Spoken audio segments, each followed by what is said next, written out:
Good morning, everybody.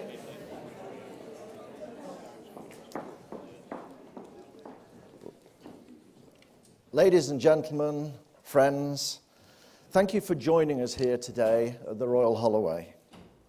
This is the 7th colloquium for working equides, and we're delighted to have more than 150 delegates from 27 countries from around the world.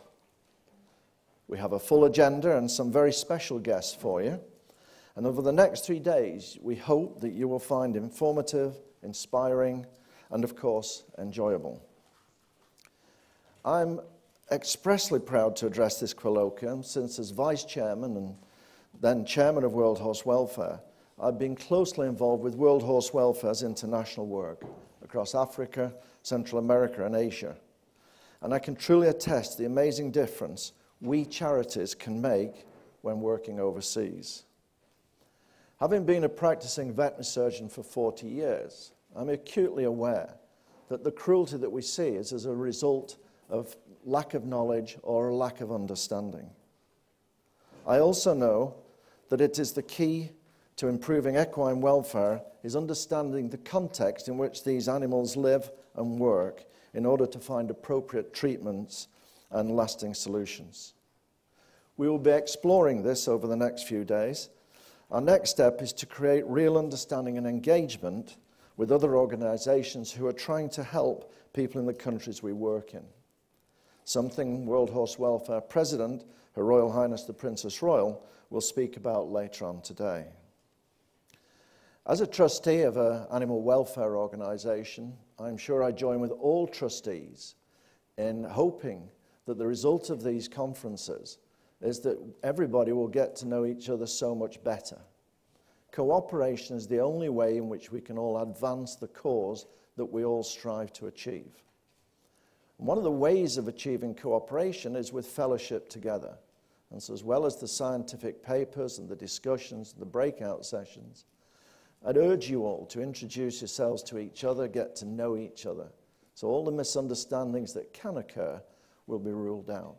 And you will realize that the people who you're working with do not have horns and a tail, but are working for the same objectives as yourself. An enormous amount of work has gone into creating this, and I'd thank the team that have done it and the scientific team that created the papers. But something always goes wrong. But we don't worry about that. We'll continue on so that everybody gets to the end result at the end of 3 days. There are several housekeeping matters that I need to explain. One is that during this event you are being filmed and it is being live streamed on the internet. Welcome to the world who is listening to us. We hope that you will be able to participate, and we hope that you will be able to join in the conversations on Facebook and Twitter with the hashtag #WorkingEquines. The video will be available for replay later. Some of the health and safety notices.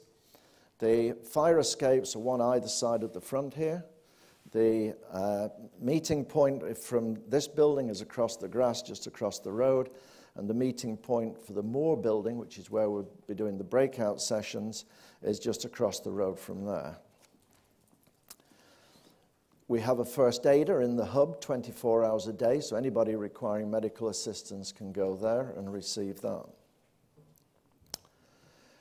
The Moore building is a working building, and so while we're going across there and using the rooms, please be aware that people will be working in the offices and laboratories.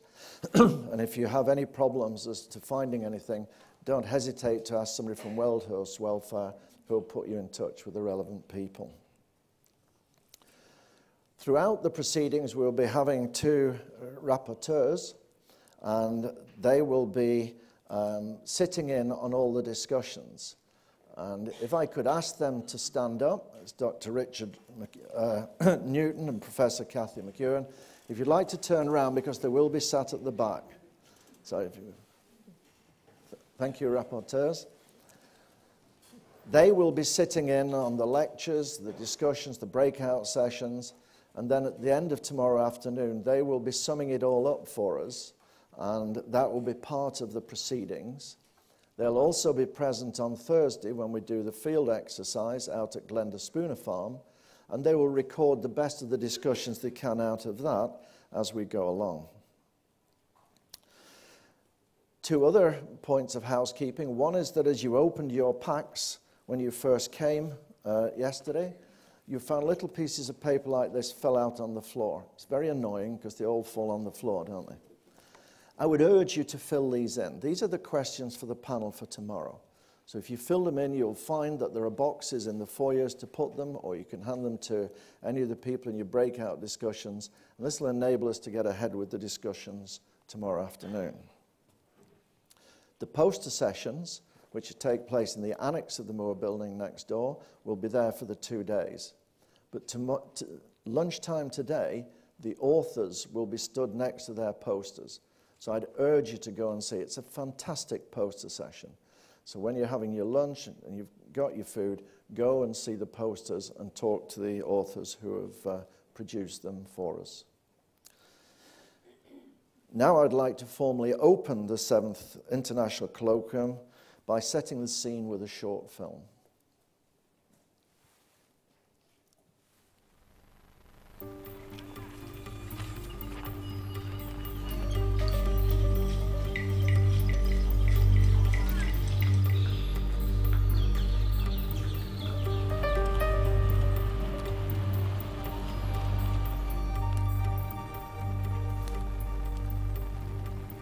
In an ever-changing modern world, it can be easy to forget that 100 million working equines power economies in developing countries.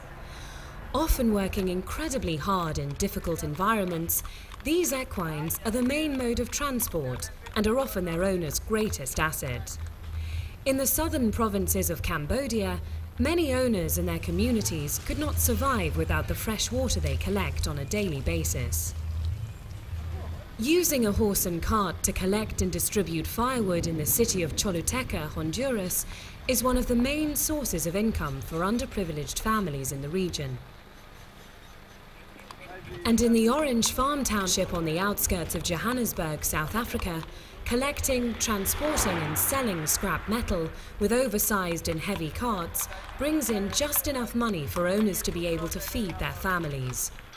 Owners of working horses in some of the world's poorest communities depend on them for their livelihoods, but often have little or no knowledge of basic horse care skills.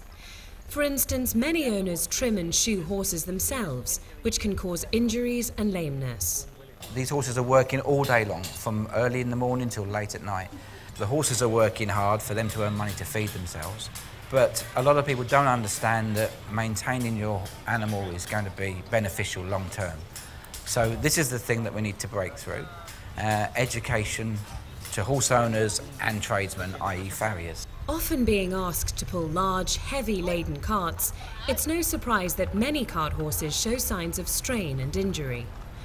Poorly fitting harnesses and saddles can cause working horses terrible wounds, worsened by owners making repairs using unsuitable materials. So we can see with the pony here how we've got the saw on top of its spinal processes, which was caused by the bolt that came through here and the nut on the underside. In many places, veterinary care is not accessible or affordable for horse owners. They simply cannot get their horses' injuries, health conditions and parasites treated. The ticks get in there and they eat them.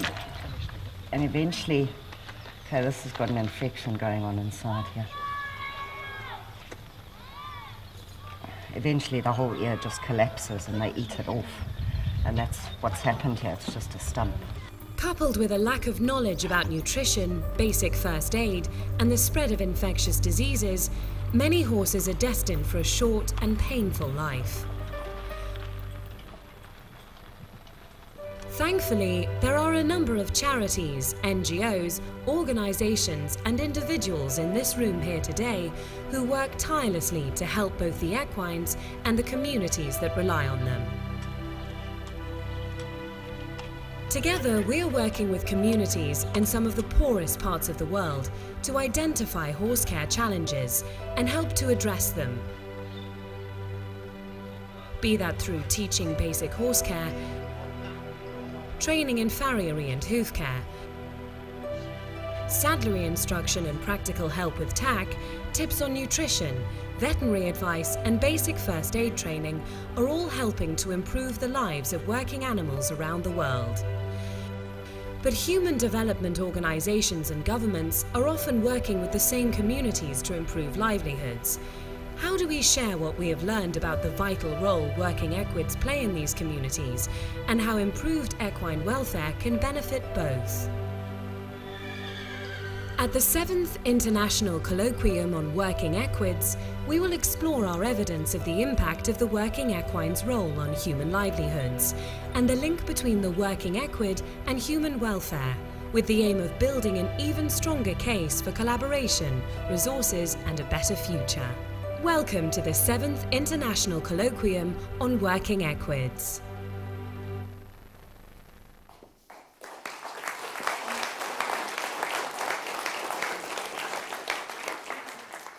Can I now introduce you to the Chief Executive of World Horse Welfare, Mr. Rowley Owers.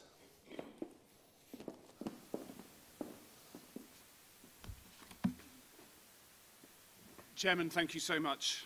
Dear delegates, and to all of those viewing on the live web stream today, I would like to reiterate the welcome of our Chairman to you all to this, the 7th International Colloquium on Working Equids. On behalf of World Horse Welfare, I would like to thank you for joining us and for all the work you have done already to enrich this pivotal event. I have to admit, it's slightly emotional 3 years in the planning to see you all with us today. But when we did sit down 3 years ago, we were very, very aware that we weren't coming from a standing start.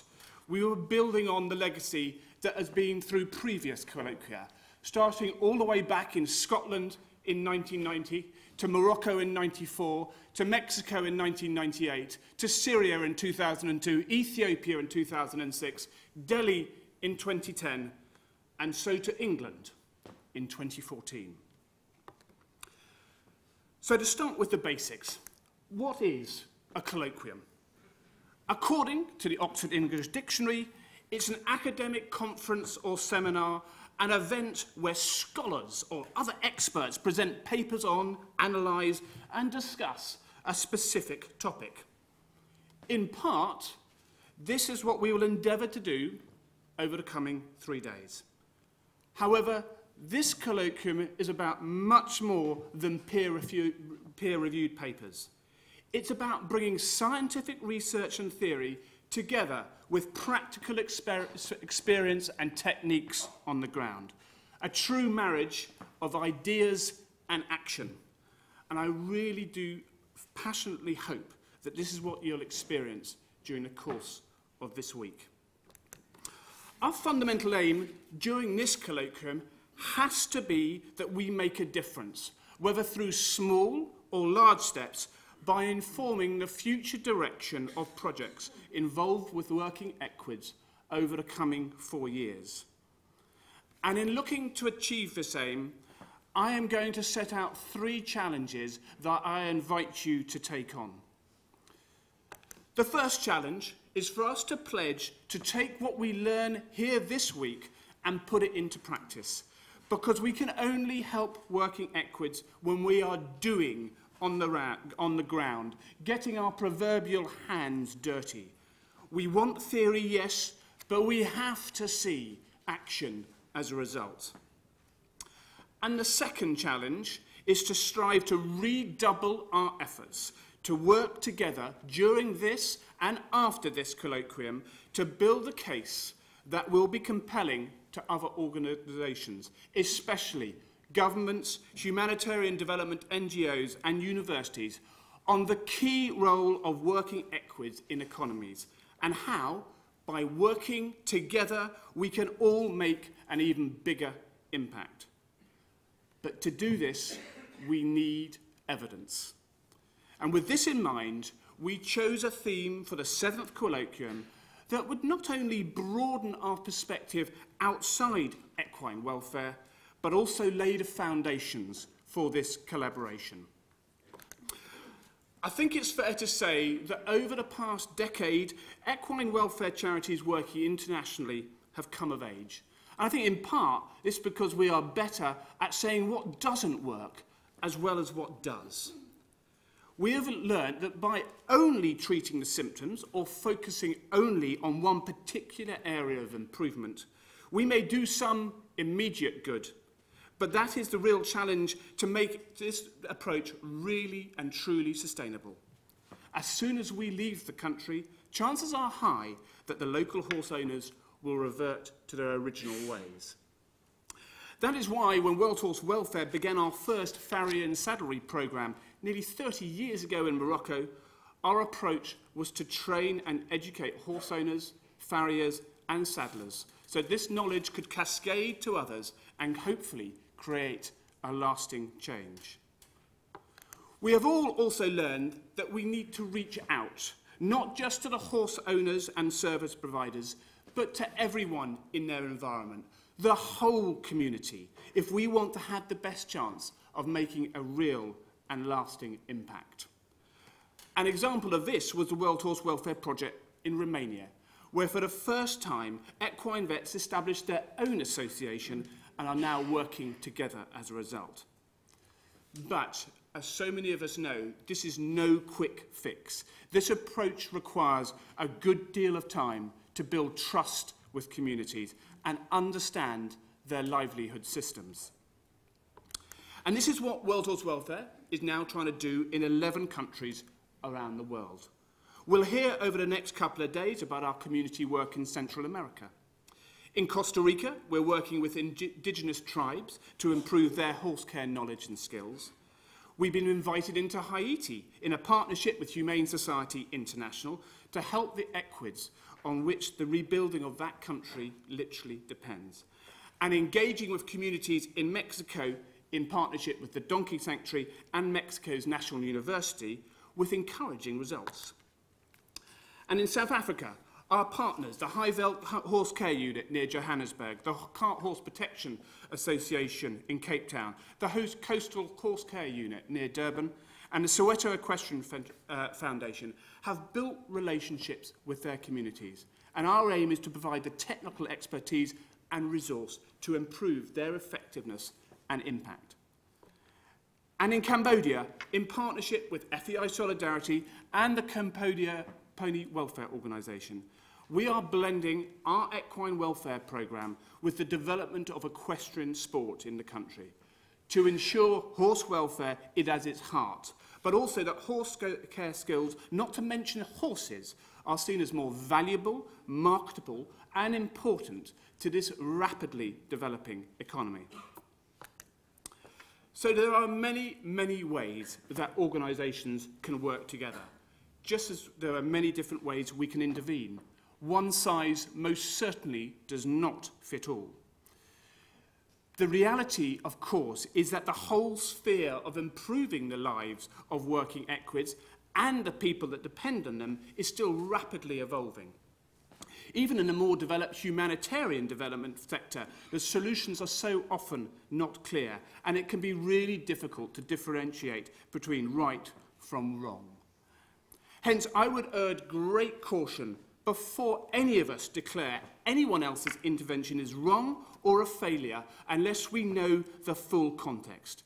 And as we all know also, or are certainly learning every day, the context in which we are working on the ground can be nuanced and complex. Today and tomorrow, we will see more compelling and inspiring evidence of how all of our various different approaches are making a real difference around the world.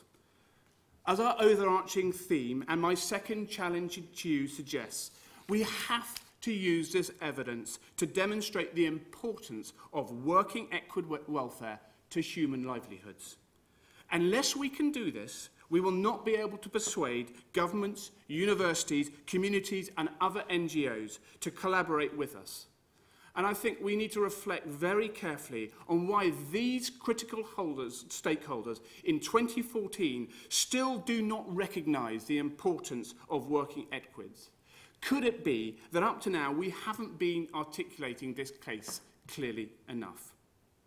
So, how are we going to approach this challenge? Our plan is to do it through three simple questions. Firstly, what is the link between improved equine welfare with improved human livelihoods, and how well is this recognised? It is imperative that we start at this basic level, and I hope that by improving our understanding of this link, we will be able to develop a better roadmap for how we engage with partners going forwards. Of course, I know I speak for many people in the room when I say that the real tragedy is that working equids seem largely invisible in many of the countries where they are relied on most. Too many governments, universities and human development organisations do not recognise their contribution. The role of livestock such as cattle and goats is immediately accepted by the outside world as key to people's survival. But the equid does not even register. We also know that some governments even feel ashamed that their country still relies on horsepower. We have to seek to convince them to embrace the fact that the working equid is here to stay. And let's face it, it's a lot more sustainable and environmentally friendly than a transit van. We must have hard evidence to make this case persuasively, and I hope that this week we will make great progress in doing just that. The second question aims to tease out our collected evidence as to whether a holistic approach to achieving better welfare for working equids produces better outcomes. We need to understand this for ourselves first, to check whether our current strategy is working, but also to encourage and inspire others, organisations, to invest in working together. And of course, quite what we all mean by holistic, I'm sure will fuel much discussion and debate over the next 2 days. Finally, we are asking about the role of veterinary services. We all know that in countries where we work, equine vets are often a rare species, in part because veterinary universities educate on and focus on livestock or pets and ignore the equid. But now the ball has swung in the other direction. Education is seen as the key to sustainable change. Does that mean vets have no role? Of course it doesn't. But what should it be in this changing world? Are we fulfilling this role? Are we investing enough in developing the skills in the countries where we work? Or indeed, are we investing too much in services that aren't needed? As I say in the programme introduction, even if we make progress in answering just a few of these questions by Friday, we will be in a better position to support the tens of millions of working equids around the world. It's fair to say that we have been delighted by the interest that there has been in the colloquium, and the chairman has already alluded to this. Maybe somewhat modestly, but our original target was to secure 60 abstract submissions and have 80 event registrations. As it turned out, we received well in excess of 160 submissions and had to close registration when we reached 150. What a wonderful challenge that has been to face. As a result, to support our 3 keynote speakers, 13 other oral presentations, we have more than 80 poster presentations being exhibited. Works of science, or should I say, works of art. The breadth and quality of these submissions has been truly inspiring. Above all, for all of you with us today, I hope we will provide you with the opportunity to make this colloquium as pivotal as it has the potential to be. There are so many different ways for you to engage, through listening to the presentations to discussion, through discussing what you have learned in our breakout sessions and informally throughout the week, through learning from the awe-inspiring variety of quality of poster presentations, through debating at our discussion forum tomorrow afternoon and beyond, through networking and making those connections for the future at tomorrow's Charity Knowledge Exchange, and during the activities and, of course, social opportunities throughout the week. And I ideally hope that by the end of this week, you will have strengthened existing relationships and made many new friendships to boot. This colloquium has asked and will ask a lot from you, and you have all worked so hard to be here, and I thank you from my bottom of my heart for that. As you can imagine, it has also asked a lot from World Horse Welfare. Our team has put an extraordinary amount of effort to make this event the best it can be. It's been an absolute pleasure to do this, a real, genuine pleasure. But I thought that in reflection of that, you would take up my third key challenge and final challenge to you, to put your heart and soul into the next 3 days. To immerse yourself in everything that we do this week, to enjoy yourself, to be open to new ideas, to be inspired and to translate this inspiration into action. And for any of the promises you make this week, to stand by them and live by them when you get home. So that's it, really. 3 challenges, 3 questions, 1 aim. Couldn't be simpler, could it? The 7th International Colloquium on Working Equids provides us all with a wonderful opportunity to help improve the lives of more working equids around the world. That is the measure by which we need to be judged, because after all, if we don't do it, then who will? Thank you so much, and I wish you a truly wonderful colloquium.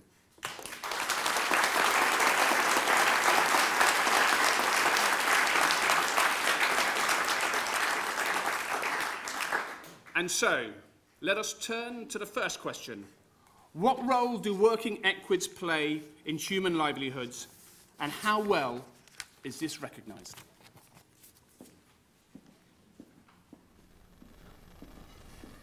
In countries like Honduras, working horses play a very important role in the economy of the country.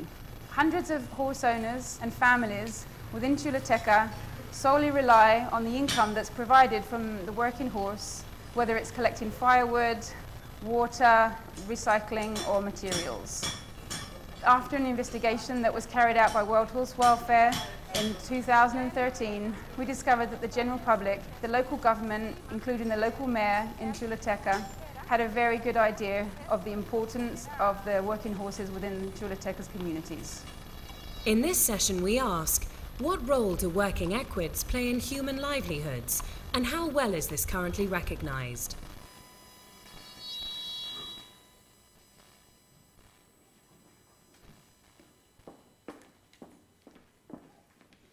I'm not Joy Pritchard, by the way.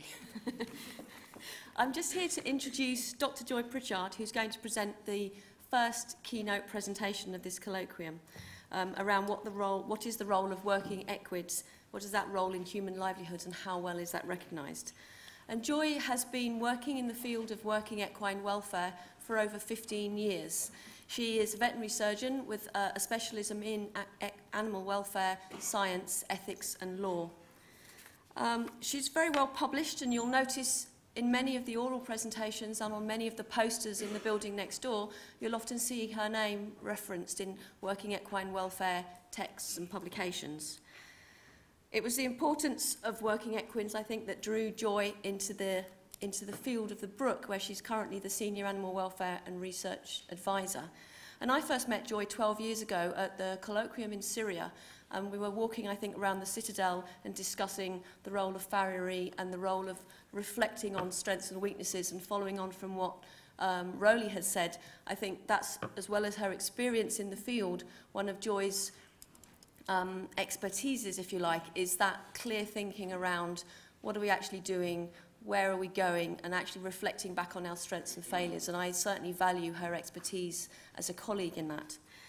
So I'd like to introduce Joy to make the first presentation. In Joy's private life, has another, I suppose, string to her bow is that she has an increasing family of Exmoor ponies, as amongst others. So perhaps she'll have some slides of those, I'm not sure. But I'll pass over to Joy to start the first theme around the role of equids in livelihoods and how well they're recognised. To Joy.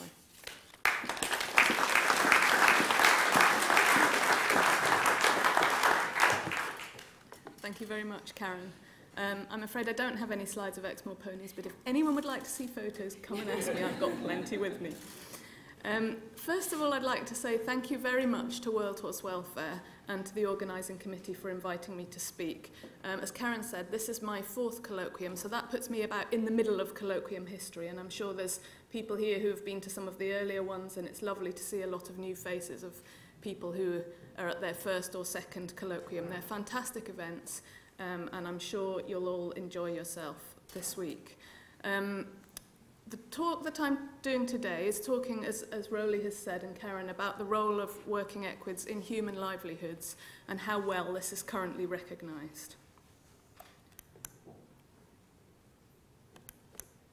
So I'm going to talk under 4 different sections of this talk. Obviously, first of all, talking about livelihoods themselves. And for this, I'm going to use the Department for International Development's framework on sustainable livelihoods. I think this has helped me, and some of you will already be familiar with it, to try to organise thoughts around what the role of working equids are. Most of us in this room can talk about them with great enthusiasm for hours on end, but when we're talking to development organisations or governments or other institutions, it's quite useful to be able to organise our thoughts around the areas in which they're interested and the frameworks which they're familiar with. The second thing I'm going to talk about is the recognition. How well are they recognised? Who recognises them? And why? And a little bit about how people recognise working equids being an important consideration. So when we're talking to them, what are we setting up for our future interactions and collaborations with people when we introduce the topic of working equine animals to audiences who are less familiar? I'm also going to talk about, finally, a little bit about what to look out for in working equine research, both at this colloquium and in the future. So, as I said, some of you will be already familiar with this framework. This is the DFID Sustainable Livelihoods Framework, and there are various tweaked versions of this that you can see different humanitarian and development organisations have worked on this and changed it over time to suit their needs. But this is the one which is very well recognised. And for those who aren't familiar with it, just on the left-hand side, the framework talks about the vulnerability context in which people living in difficult conditions in developing countries will often live. They'll be dealing with shocks and trends and seasonal problems, seasonality of food supplies or of climate, weather changes, and you'll all be familiar with these from your work with the owners of working equids. This vulnerability context affects the livelihood assets of owners and users of working equids. And those livelihood assets are what I'm going to focus on mostly in this talk: human capital, natural capital, financial capital, social capital, and physical capital. And those are influenced by the transforming structures and processes around a country or a region, such as levels of government, private sector involvement, laws and policies, and culture and institutions. So there's a two-way influence on those capital assets there. I won't be talking about that today, but there's a lot of information about this out there if people want to look at this framework in more detail. And those assets and transforming structures affect people's livelihood strategies, and what people are always aiming to achieve is improved livelihood outcomes. So more income, increased well-being, reduced vulnerability, improved food security, and more sustainable use of their natural resource base. So this is the basic framework around which I've structured my look at the role of working equids in the lives of people who own them and who use them.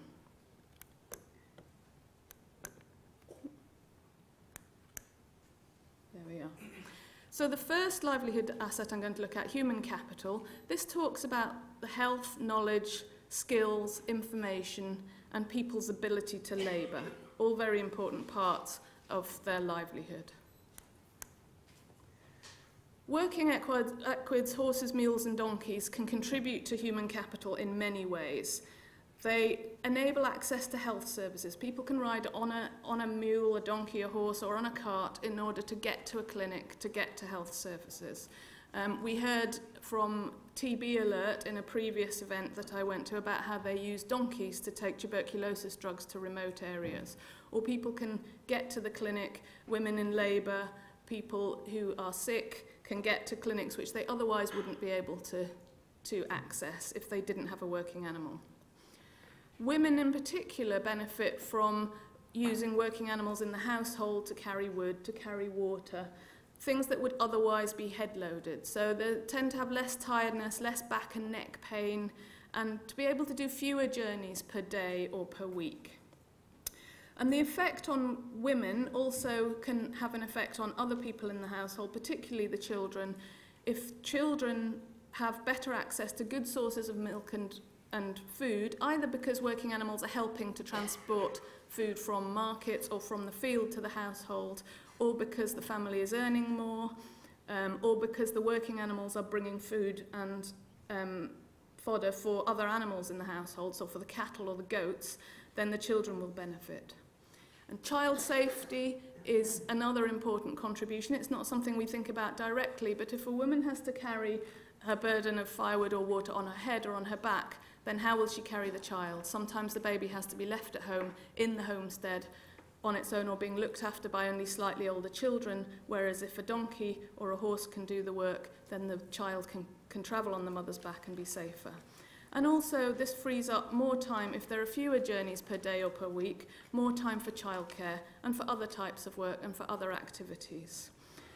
Working animals can also support elderly people, particularly in situations where grandparents are having to care for grandchildren because their parents have been lost to HIV/AIDS or because their parents have had to migrate to cities for work. Again, a working donkey or a working horse can help grandparents to be able to manage the workload of looking after several grandchildren.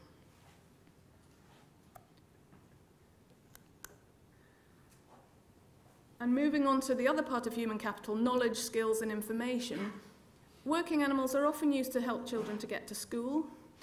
They enable children to be freed up from the tasks of collecting water and firewood and other household tasks and to be able to go to school instead of working. They provide income which can help to pay for, among other household needs, school fees, books and uniforms.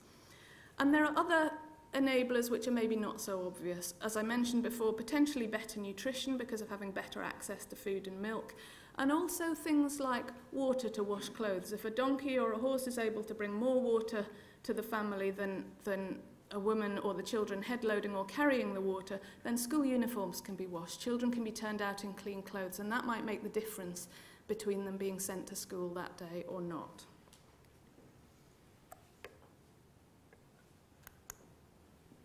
So the second livelihood asset I'm going to look at is natural capital. This is land, water, wildlife, biodiversity, and environmental resources.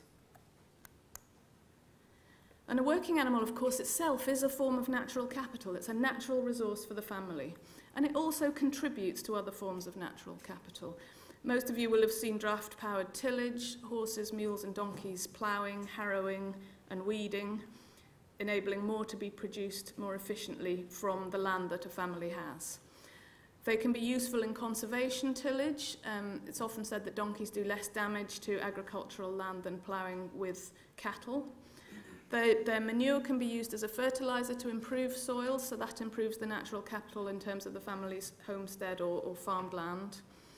They can be used to carry water, feed and fodder for other animals, and this is a very important part of the role of working animals, is that they support in many ways the productivity of cattle, goats, poultry and other small stock. And they can also be used to transport calves and sheep and poultry to animal health posts.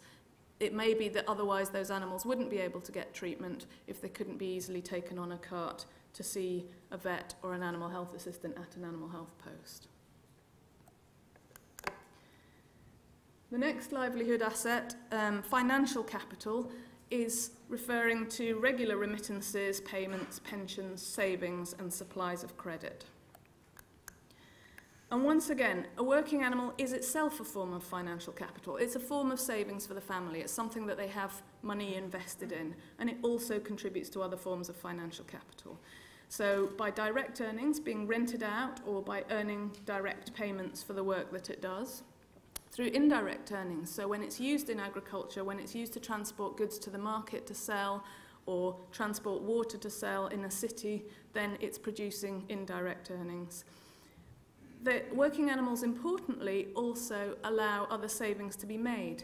If they're doing the work, if a family has a working donkey or mule or horse, the family is saving time or money or labour that they would otherwise have to spend or pay for. And in an emergency, a working animal is a source of cash. It's either a saleable asset or it can be a guarantee against a loan.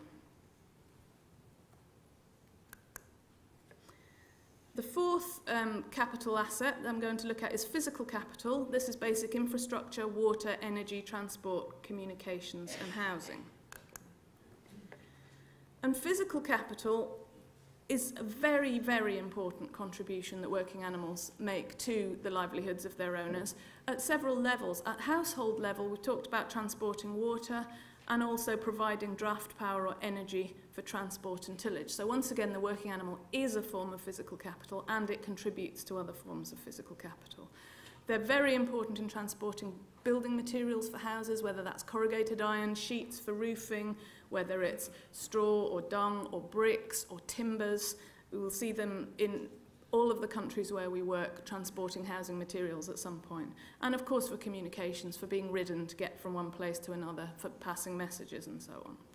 And at national level, working animals in many of the countries where we work are involved in road and railway construction, again transporting sleepers, transporting gravel, transporting scalpings and sand and all those things for construction of the infrastructure of the country, in brick kilns and factories where they're producing uncounted number of bricks a day, which are then building the hospitals and the schools and the public buildings, and also in mines and quarries where they pull the coal, the flint and the rocks and enable those to enter the construction industry.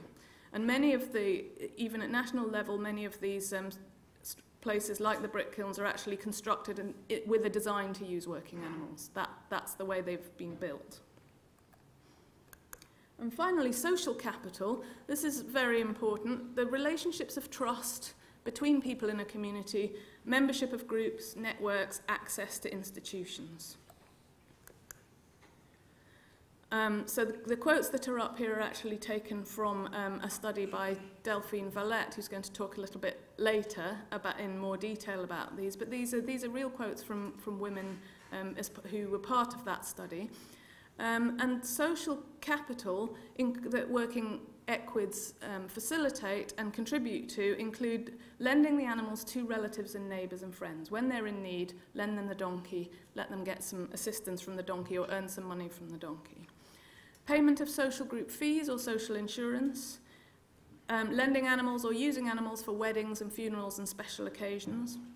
Of course, working animals are a contribution to status because they are an asset, and so people with a working animal are likely to have some status advantage over those without. And also they free up time because of the other work they do for people to attend social events, for women, for example, to get involved in local politics and in women's groups. So you can see from that working equids have many roles in contributing to livelihood assets as well as being livelihood assets themselves. And I'm just going to talk briefly about 3 studies by the Brook which start to illustrate how well these roles are recognised. So where studies are done, where they're planned and focused and look at particular areas, we can get, and we do already have, quite a lot of information about how well these roles are recognised at a local level. So this first study is by Bahanu Admasu and Yusuf Shifaror from Ethiopia in 2011, and they looked at 3 waradas in the Southern Nationalities, Nations and Peoples region. That's Lemo, Sheshego and Meskan waradas, and it was mostly a quantitative study, mixed methods but mainly quantitative, that used the DFID Sustainable Livelihoods framework to measure the contribution of equids relative to other sources of income. And this is a big study, well worth reading the full report, but I've just pulled out a few key points here. One of them is that the average net return from equine ownership and use was 4,419 Ethiopian birr per year. So that's certainly a very solid contribution in terms of financial capital to a family's livelihood. The average income generated from working equine animals was 14% of the total family income. And for other livestock, that was 13%. So that was a really very interesting finding of that study, is that their equine animals are contributing as much as other livestock in the household. And in fact, the second and the third set of bars on the graph show the income from livestock farming relative to the income from equines, and the black line is the average, and you can see that they are extremely similar to each other. So working animals can be invisible in some situations, but they're actually making a very large, significant contribution. Almost 100% of the participants in this study used their equids for labour or for transport at home as well as for earning, and they calculated an average saving on homestead labour of 3,583 Ethiopian birr a year that families would otherwise have to find alternative means of funding or of getting that work done. The second study I'm going to mention is by Chang and colleagues in 2010 in Guatemala, and this study was carried out among producers in the Petén region and in the Chimaltenango region, who were taking part in either agricultural activities, mainly growing beans, corn, vegetables, squash or coffee, and also in cattle rearing. Ooh, sorry. Yeah, that's where I want to be. So Chang and colleagues calculated that the highest benefit-cost ratios are seen in the smallest production systems. So for the small farmers, they were getting a very high benefit-cost ratio when they were using their working equines to help them with either their agriculture or their cattle rearing. For small producers, loss of a working equid, if they couldn't use it anymore because it was sick or had died, was calculated as 45%, loss of 45% of their total productive assets in the Chimaltenango region, or 57% of their total productive assets in the Petén region, or 57% in the Chimaltenango region. So these benefit-cost ratios were calculated over 5 years. They were extrapolated forward over 5 years using the same calculations as the international development organisations use. And they found that these animals were making a really concrete difference to their owners. The annual value of working equids in cattle raising and agriculture for farmers who had to make daily trips of less than 5 kilometres was approximately 6,000 quetzales, which is about $775. And for farmers who had to make long trips, 5 to 10 kilometres a day, they were saving considerably more than that, up to $2,975 a year in terms of savings that they got by using a working equid instead of hiring horses to do the same kind of work. And this third study I'm not going to talk very much about because Delphine's going to come up later and talk about this. This is a recent study just published last month from India, Pakistan, Kenya and Ethiopia on the use of working equids by women, and their own words in talking about how they've used them and the benefits of using them. And all I'm going to say from this graph here is to demonstrate again that there are a wide range of uses for working equids by women in all the countries in the study, including direct uses, indirect uses, and savings made by the family. So, we can't expect working equids to be a central priority and concern to all people at all times, but we can insist that they're never forgotten. For their owners, it's very obvious that their role in livelihoods is extremely important. We've seen that also when there are studies done in the country programs where people are using their working equids. We can get a good idea, a lot of information, a lot of focus on the benefits that they get in their livelihoods from using their working horses, mules and donkeys. But we need to do more in order to get them noticed, to make them more visible in research communities, to get them into veterinary curricula, particularly in countries where they form massively the largest part of the equine population, and yet the veterinary curriculum focuses on the small number of sport horses. We need to be able to get them noticed in legislation, and this is a draft proclamation from Ethiopia where the animal welfare law is just being brought in. It's going through its final stages at the moment, and this includes working equid welfare. They need to be more involved in general agricultural education and training, in veterinary education and training, in livestock statistics, both at national level and at international level, and in international development policy and practice. We need to be realistic. People aren't going to believe that working equids are the be-all and end-all of everything that they're doing, but if we can make sure that they're not forgotten, then we can make some great breakthroughs. And it's really heartening that just very recently the OIE has started its ad hoc group looking at bringing in welfare standards for working equids, which will then be taken out to all the country members of the OIE, and there'll be a structure there at international level on which this recognition of the work that working equids do can be brought to the fore.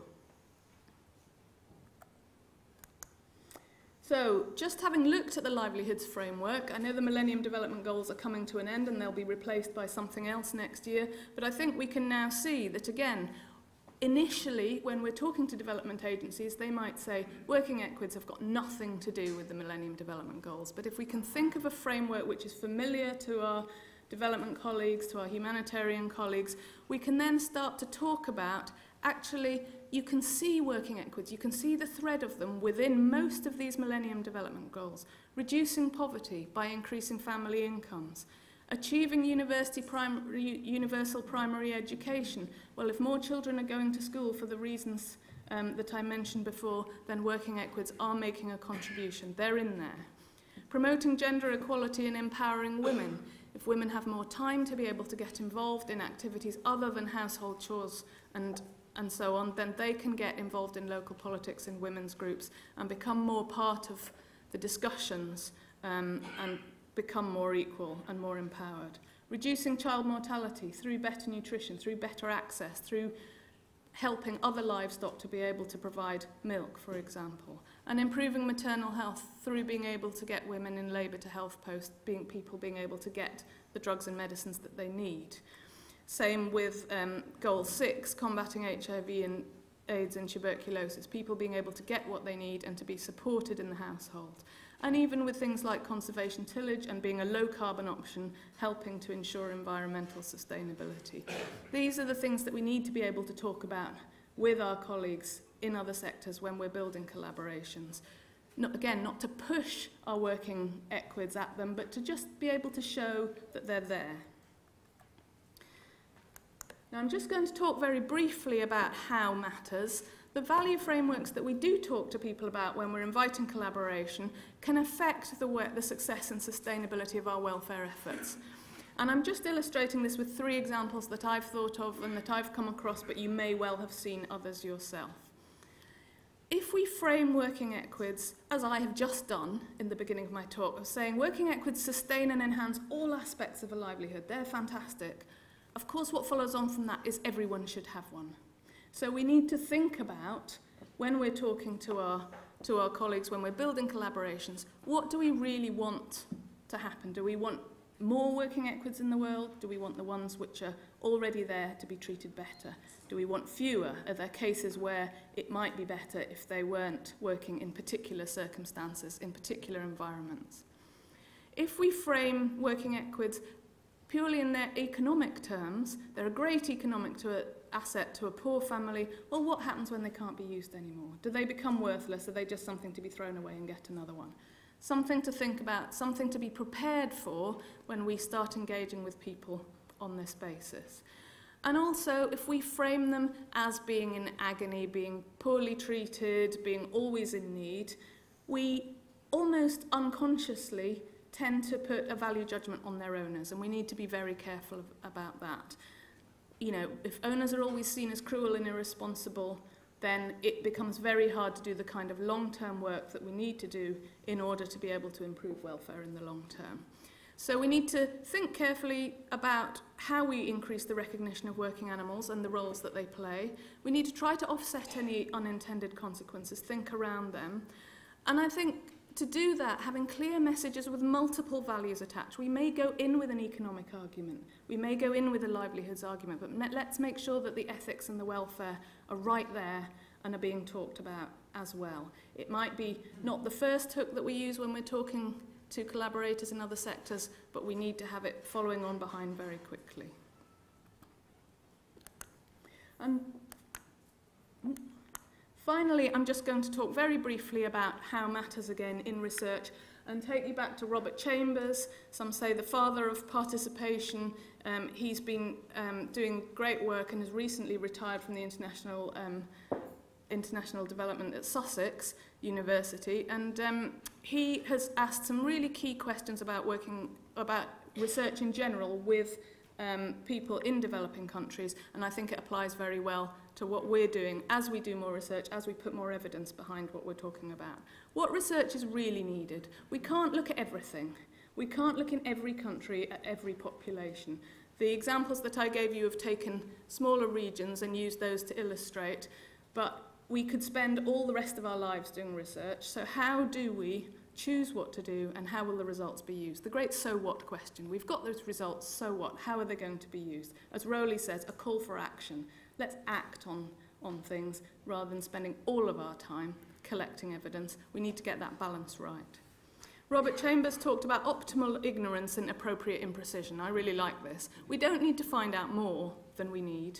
We don't need to measure more accurately than we need to, even though that's really tempting.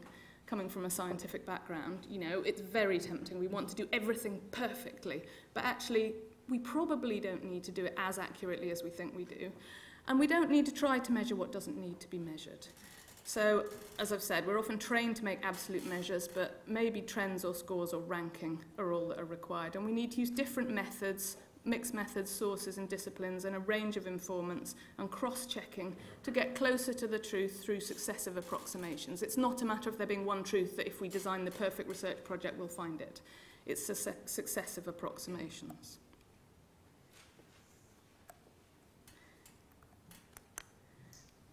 And also, Robert Chambers talked very importantly about reversals. Let's learn with and from and by local people. Let's use their criteria and their categories. Rapid progressive learning, short action and reflection cycles, 1 to 3 months between each reflection, flexible, exploratory research. It doesn't mean we shouldn't have long-term research projects, but we need to keep going back and looking at them really regularly. It's very tempting to spend 3 years on a research path, but that might end up giving us a perfect answer to a question that doesn't exist anymore because the world's moved on in those 3 years. So keeping going back and adjusting and adapting, and that's a challenge in research because it makes it harder to do before and after comparisons if we're adapting our research all the time. But a challenge to throw out there to everyone who's doing it. Again, there's no point in creating a perfect cross-sectional baseline study if it's going to go out of date before the field programme has even managed to get started. So we have to get that balance between having enough information prior to a field programme, but not so much that we're actually not going to be able to use it. Reflexivity, this is a term that Robert Chambers used, being self-critically aware of our own biases and assumptions. And in particular, the one that always stands out to me is superiority. You know, we're better scientists than the people we're working with in the field. We're better vets, we're better this, we're better that. Actually, there are many experts. There are experts in everything. The owners and users of working animals are experts in looking after their own animals. So we need to work with them and use their criteria and recognise that they are better at a lot of the things that they're doing, and working together with them. So here's the list again, things to look out for, both in working equine research in general, at this colloquium and beyond. The so what test, what are we going to do with all this great information and evidence that we're collecting? Where's the action? Optimal ignorance and appropriate imprecision, and as I've said, reversals, reversing who's the expert, using the owners and the users' own measures, and asking them the research questions that we need to know and making them truly a part of it rather than a subject of research. Distributed capacity, lots of experts in the field, right at the grassroots level. Let's use them, let's talk to them and do it their way as well as doing it our way, and being rapid and progressive and flexible and exploratory in our learning. So that's all I'm going to talk about. There's a list of references there which I'm sure you'll be able to pick up later or on the slides when they're produced later. And I'd just like to say thank you very much. I hope you enjoy the colloquium. I certainly am. And if you have any questions, I'd be happy to answer them.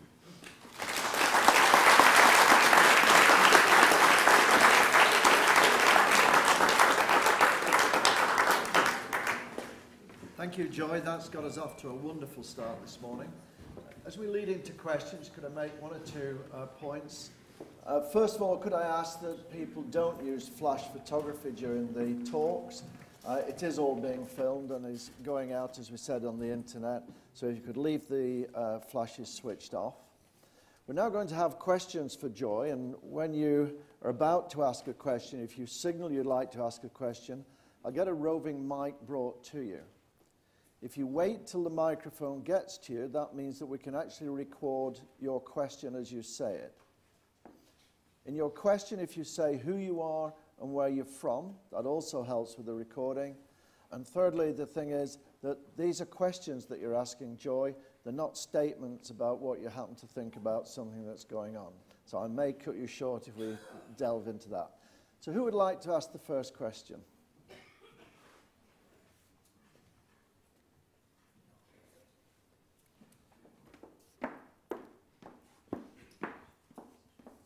Joy. Hi, Rolly Owens from World Horse Welfare. You said we shouldn't be pushing too hard working equids to the humanitarian and other aid agencies. I'm wondering, but we should make them aware. That seems a little passive to me. Why do you say we shouldn't be pushing too hard? I think there's a fine line, and I do agree that's a good question, but I think there's a fine line between when we're talking to international development colleagues, of them pushing us away and saying, actually, working animals have nothing to do with us. You know, they're not relevant. What we're doing with human development is much more important. And so it's really trying to find that line between being proactive, and I agree that we do need to be proactive and not passive, but not ramming working equines down their throats. We're passionate about them. We work with them every day. We know about them. We want to talk about them all day long.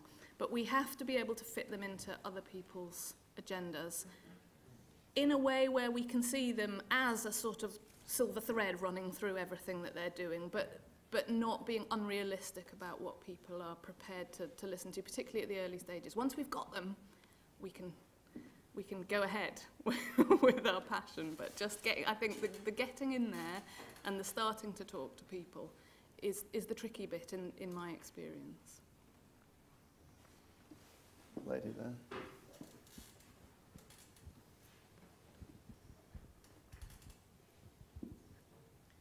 Natalie Warren from the Brook. Thank you very much. That was very informative and fantastic start. What I wanted to understand is a little bit more about the points that you made about research. And I thought they were very interesting points.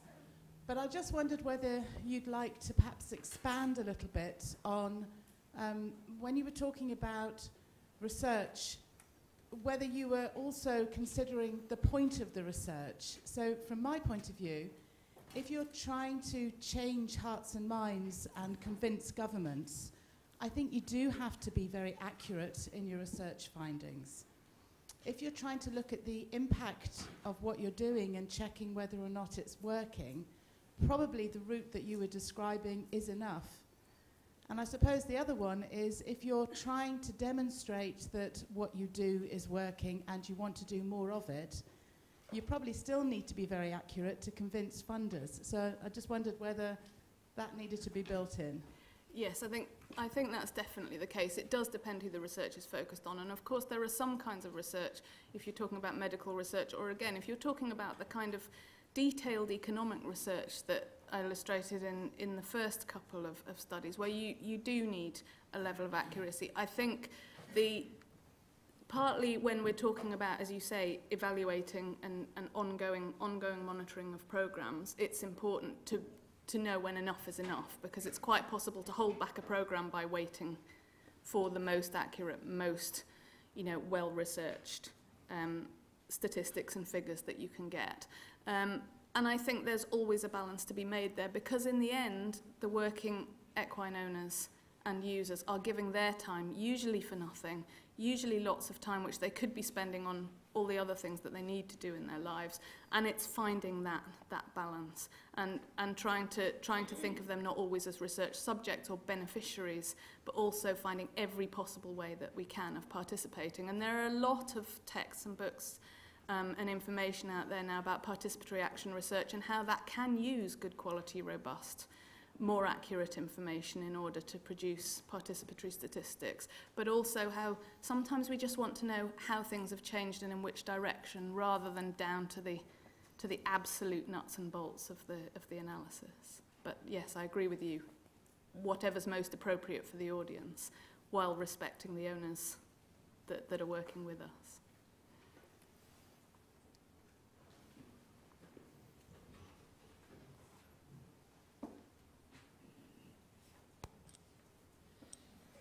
Hi, my name is Rachel and I'm a vet student at the University of Bristol. I just wanted to ask you, you mentioned briefly about the value of the working equid as an economic asset. Yes. And introducing that into a community. Obviously there's dangers of pushing it just as an economic asset, and I just wondered how you would change minds without using it in that way. How do you hook people in without using solely economics? Yeah. I think it varies from place to place and from situation to situation. Often economics is the way to go in and to start, as long as welfare and the ethical aspect of using animals follows close behind. But in some cases, I think we sometimes assume that economics is always going to be the way in. And it became apparent through Delphine's research with women, for example, and through a lot of our field experience, is that that's not always the first thing that comes to mind. Or it might be the first thing that comes to mind for some members of the family, but not for other members of the family. So as long as we can bring in the other benefits and the other aspects of working animal ownership and the sentience and, you know, the importance of the animal for itself, at some stage along the line and fairly quickly, rather than sticking to a single value through the whole of our conversations with other collaborators and other partners, then I think that will work.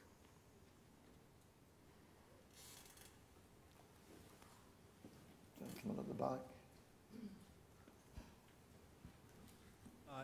Thank you very much, Joy. Derek Nottenbelt from Liverpool University. One of the things that struck me of late is that it takes something like the BBC to be in Pakistan and the BBC to be in Afghanistan to watch the donkeys delivering the aid or taking the ballot boxes. Why is it that the organizations themselves, the people who are monitoring these types of circumstance, the disasters and the new environments in which people find themselves in democratic society, why is it that the BBC has to do the publicity? Why isn't it that the governments don't accept it? There's a problem, and I absolutely agree with Rowley that somehow or another we're taking too passive a role. I think we need to identify those and play on them. It's bad when the BBC does it and not either us or the governments concerned. You didn't hear anybody from the government of Afghanistan saying, look at the donkeys have delivered the ballot boxes.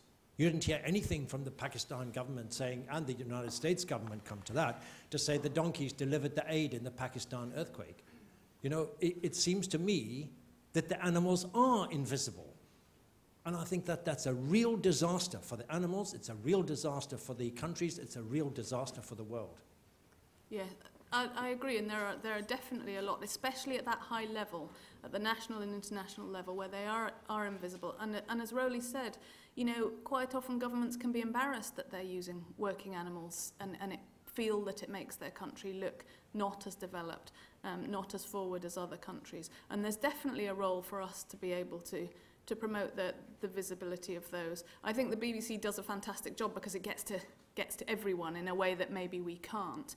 But there may be opportunities again for us to be able to work with these bigger media organisations to be able to push things out further than we can do with our own, under our own steam. And again, we risk being seen as being very, you know, focused on one part of the picture, and maybe we need to be able to broaden out and give more information about the whole picture, about the whole contribution that these animals are as part of a bigger system, rather than focusing on just the animals' roles themselves, because I think that's what the big media organisations do so well. They talk about the whole election, and here are the ballot boxes, rather than just the animals and trying to build a story from the bottom up.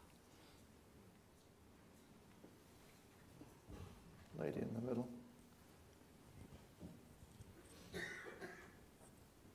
Thank you very much, Joy, for the fantastic presentation. I agree with everyone else that from the African perspective, we sincerely need to know where is the missing link, where the missing link is, because animals are doing so well. They are doing so much. You can come and see them working. But kind of, I think we need some basic quantitative research to tell the policymakers what is really the contribution of these animals to the African economy, for example, because we are doing so much. I was reading a report from Ethiopia on the contribution of all livestock to the country's gross domestic product, and there was no mention of working animals. And I was like, where is the missing link? So kind of, I think we need some basic research to convince the policymakers to embrace the contribution of working animals to our economy, especially in Africa. That is missing. Also, when you look at our policies, the animal welfare policies are kind of taken casually. They are not formulated well, where they are just mentioned, they are not implemented. So I think we still need, I don't know whether we got the research way, basic research way, to create evidence to convince our policymakers. For example, I feel like we need strong animal welfare policies in Africa to address the welfare of working animals especially. Those policies are really not there. And where they exist, I think in Tanzania and Kenya, they are not implemented, and where they implemented, they are not enforced. So we kind of need to find out what is the missing link. Yes, I think both of those are very important. The gap in animal welfare legislation in a lot of countries where we work, and obviously then the implementation of that legislation, but also really demonstrating the importance of those animals to the economy. I had an interesting speaker recently at the launch of the Voices for Women research that we were talking about from Kenya, talking about the first mile and how much contribution donkeys in particular, but also other working equids make in the relatively short distances between the homestead and the market, or the homestead and the roadhead. And putting some economic value on that, some quantitative numbers behind that would be very interesting. And also talking in that sense, as the two studies I talked about in Guatemala and Ethiopia have done, about the savings. What is the country saving because working animals are doing that job? And if working animals weren't doing that job, what would the country's economy have to bear in terms of extra costs in order to make that part of the work happen, in order to get the goods to market, get the agricultural produce into the marketplace and into the economy? So there's definitely more work to be done there. Thank you very much, Joy. At that stage, I'll draw the questions to an end, because we've got to try and keep to time. But thank you very much indeed, Joy, for getting us off to such a wonderful start.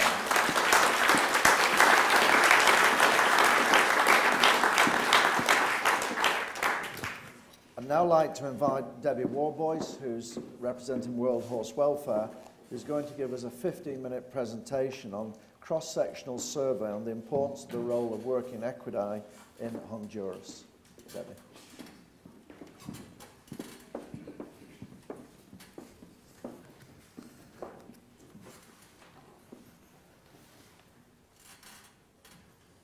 Thank you, Chairman. Good morning to everyone. Starting a community-based program is just like starting a jigsaw puzzle. There are an incredible amount of different pieces, all of different sizes, shapes, and colours. It is only when they are woven together do they actually mean something. The key to success to finishing a jigsaw puzzle is not just to focus on one single piece, but to take every single piece into consideration, allowing you to see the bigger picture. So taking this into consideration, I'd like to take you to our community-based program in Choluteca, Honduras. Honduras is located in Central America. It is home to some 8 million residents. So many of those people struggle to live and survive on a daily basis, and many can't provide basic needs for their families. There are an estimated 100,000 working equids that are heavily depended on around the country. From small remote communities and villages to large cities, with some transporting people, material and goods, whilst others working in agriculture. With an average of 6 people to every household, we can estimate that over 600,000 people depend on the income generated from their working horse. These numbers provide us with a clear picture of the importance of working equids to the country's economy. In 2010, World Horse Welfare started a program in San Pedro Sula to improve the lives of these working horses. 3 years later, the program relocated to the municipality and region of Choluteca after being alerted to the fact that over 2,000 cart horses were suffering. After establishing an in-country team, our research began. We wanted to establish a baseline data, assess working equid needs, and tailor-make a community-based program based on those needs. We spoke to over 400 working horse owners about their equid health, family size, income, working conditions, and then each of their horses were assessed individually. What we found from this population of cart horses is that they were suffering due to working very long days, often with injuries, health, and hoof problems. Most of these problems were due to ill-fitting harness and their working conditions. It was also evident from the overloaded carts, the amount of horses that were not fit for work, either too young, too pregnant, too injured, that there was not a lot of information or knowledge that the horse owners possessed. We also discovered, through talking to existing service providers, that there was a real lack of services, products, and supply chains that are available to the working horse population. None of the 4 saddlers in Choluteca sold articles that were either suitable or affordable for cart horses, which was most likely the reason for so many mechanical injuries. Neither were there any farriers working in the area. Through speaking to horse owners that were shoeing their own horses, it was evident that as well as lacking skills and tools, another problem was access to good quality horseshoes. The ones that they had access to were some very standard one-size-fits-all from the local market. And as we all know here, from anyone that's bought anyone that says one-size-fits-all, it generally doesn't fit anyone. Our hopes were raised about getting better horseshoes when we heard about the blacksmith Isidro. It was a bit of a wild goose chase as we drove from one side of the city to another to find him. Then after 1 day of driving, we finally did. His setup was very basic and humble, and he spent the whole of the next morning making a pair of horseshoes. And all in all, they weren't bad, considering that he had just turned 85 years old and could barely see. We knew we had to intervene at this point. If we had had such trouble finding him, how would a horse owner, especially if he didn't understand the reason for needing better quality horseshoes? By the middle of 2013, a community-based program was set up in Choluteca based on the findings from the research stage. It was a few months after the program started that the themes for this colloquium were presented. It was perfect timing, as we had already been thinking it would be very interesting to get some different opinions from the Cholutecan community. Inspired to conduct some research, we thought, did the local community really understand the role of the working horse in Choluteca? And what could we learn from findings from any research that would help us to enhance our program? A cross-sectional survey was undertaken and conducted in Choluteca. 2 trained bilingual interviewers randomly selected 106 people about the role of working horses in and around the Cholutecan region and of their importance to the local economy. Well, it turns out that in Choluteca there was a recently built mall, and this was a very popular place. After 2 days of interviews, we had interviewed all the sectors that we had initially hoped to reach. Out of 106 people randomly selected, 43 were general public, 14 worked for local government, 16 local NGOs, and the others included retail sector employees, equine service providers, and others. The questionnaire consisted of 20 closed questions, and then the data was analysed using Microsoft Excel. We got a lot of information, so I'm going to share the highlights with you. Half of the interviewees believed that firewood collection was the main income-generating activity. They believed horses travelled on average of 15 kilometres per day, working 5-hour days, 6 days per week. The baseline data we collected shows it was evident that firewood collection is the main activity, but also shows that the horses transport material goods or worked in agriculture. Urbanly located horses tended to work more as they were included in the government programs, the recycling and rubbish collection programs. In the rural areas, working equids tended to work less days, less hours, as they were not included in these programs, and rely purely on the collection of firewood, which is so sought after, as there are many communities in Chuluteca that are still without electricity. What we learnt is that horses in Chuluteca, they work long days, they travel long distances, and they haul very heavy loads. With no access to equine service providers, these horses are really bound for a life of suffering. To address this, World Horse Welfare began a training program for farriers. Unfortunately, Cedar, our blacksmith, could not participate due to his age and his visual impairments. However, those horse owners that were already shoeing their horses were incorporated. To address the mechanical injuries, World Horse Welfare started a saddler course. There was one saddler who was very passionate about working horses, and he and a group of 7 saddlers, 5 of which are women, learned how to create and fit a whole new harness system in just 6 months. Trying to keep costs to a minimum, the articles are made of locally available and affordable materials: coffee sack, straw, blanket, soft natural rope, and some very grateful donation of fire hose from the local fire brigade. None of the interviewees knew what the income generated from a working equid was, but interestingly, when asked if they thought that 300 lempiras, which is equivalent to $15 per day, was a sufficient amount to feed a family of 6, 100% said no. Our baseline data shows that the income generated from equine services is 200 lempiras per day, which is $10.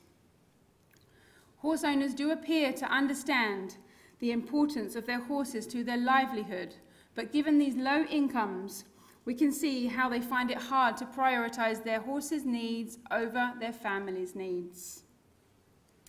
During the research stage, we spoke to over 400 horse owners, and nearly every single one said that they earned 200 lempiras.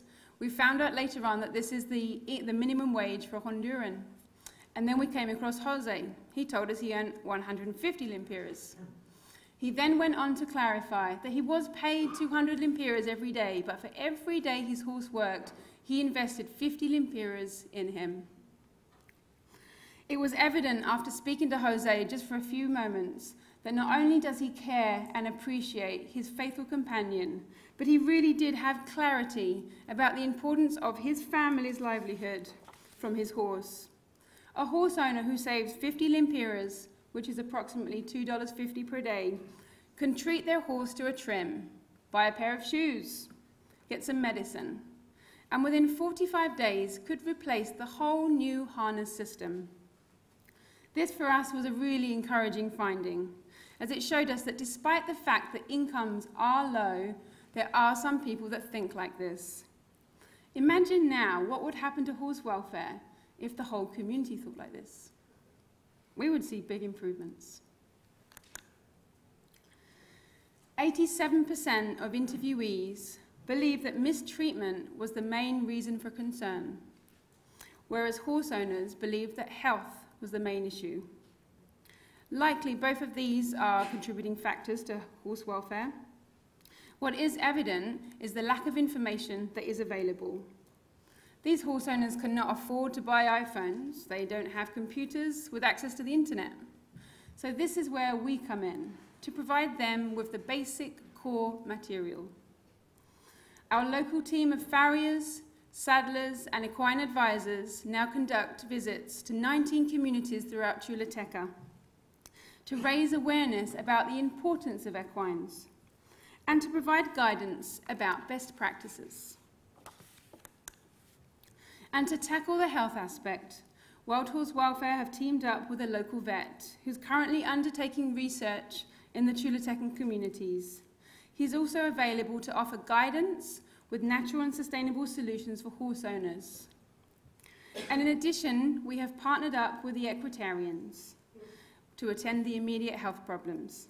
As well as providing crucial health care for the Chulutecan horses, they also educate and mentor groups of veterinary students from the National University in Honduras. And as this is a community-based program, we did not want to exclude the children, especially as they play such an important role in both looking after the family's horse and working with the horse. The Education Department has allowed us to go into schools and work directly with children.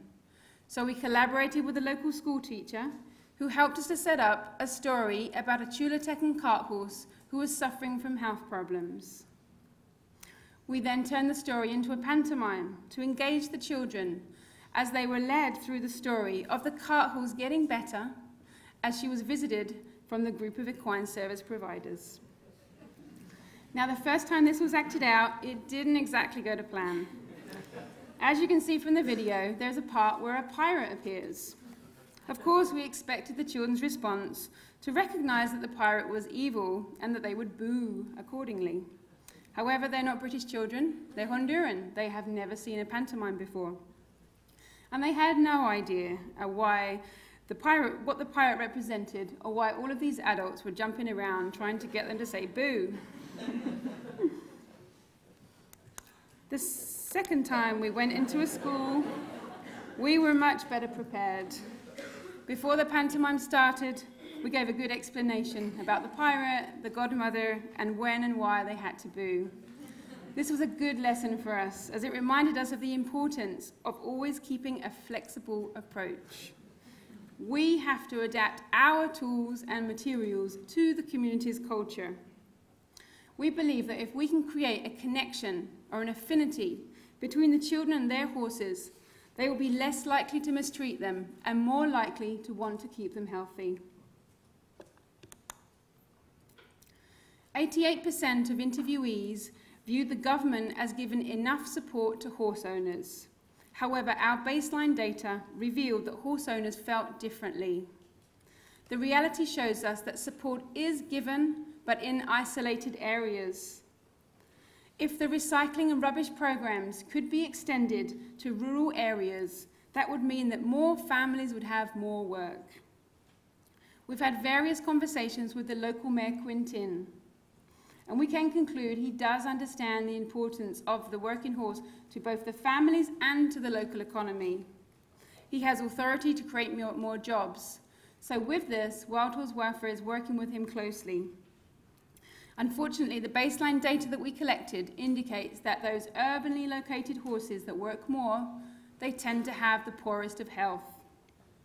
Therefore, we're designing a strategy to increase work for families, but to improve horse welfare at the same time. So yes, we realized it was very important to conduct this research. Not only did we see that Chulutecans have a fairly good understanding about the importance of the role of working horses, but we also discovered that 88% of interviewees have used the services of equine services in the past. So because of these results, Wild Horse Welfare have started to organise fairs and open days with a view of informing the public about the importance of only using horses fit for purpose and free of injuries. We hope this will encourage horse owners to provide better treatment to their horses. Another very important point, we should never forget anybody. For a community-based program to be successful, Each group of stakeholders should be considered. This is just like the jigsaw piece. Instead of focusing on that one single piece, which in this case would be the horse owners, we need to see the bigger picture and take everything into consideration. Horses are not just part of the economy, neither are they just a work tool. They are actually part of the community. Therefore, everyone in the community should have a part in the programme, as they all have their role to play. Creating positive change can only be achieved through community awareness. And we hope it's not too long before we find more people like Jose, who invests every single day in his horse, because to him, his horse is more than just a work tool. Thank you.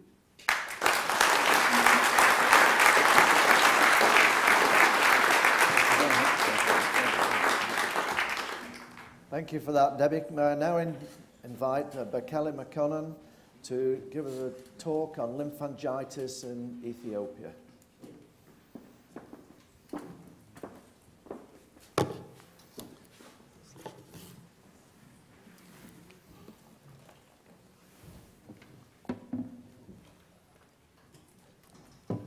Good morning.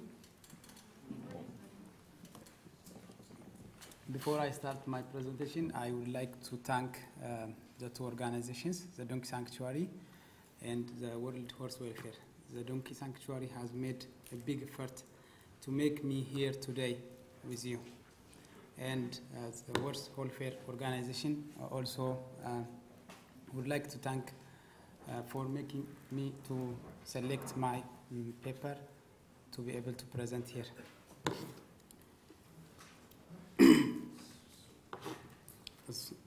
My paper, my presentation starts with outline.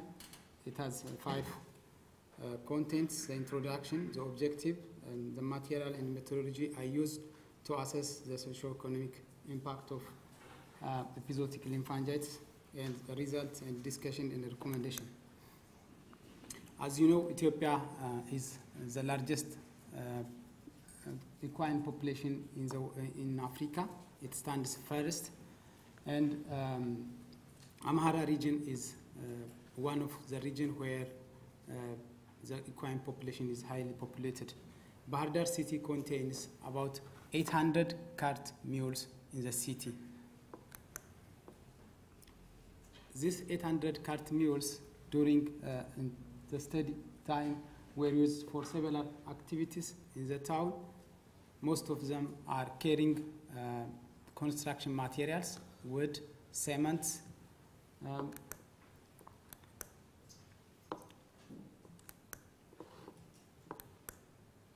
grains, and other different materials from place to place.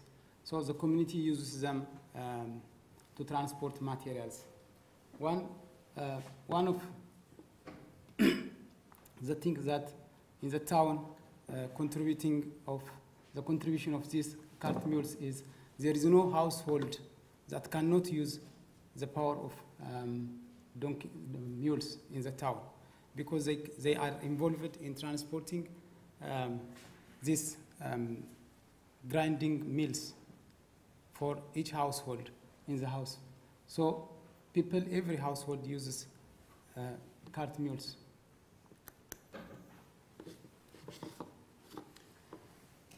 Even though these cart mules are very important in the town, there are challenges. Some of the challenges are health problems, feed shortage, and management constraints are some of the major problems that endowed in the city. Epizootic lymphangitis is highly prevalent. As you can see, it's about 33.7%. This disease is known of its chronic nature, contagiosity,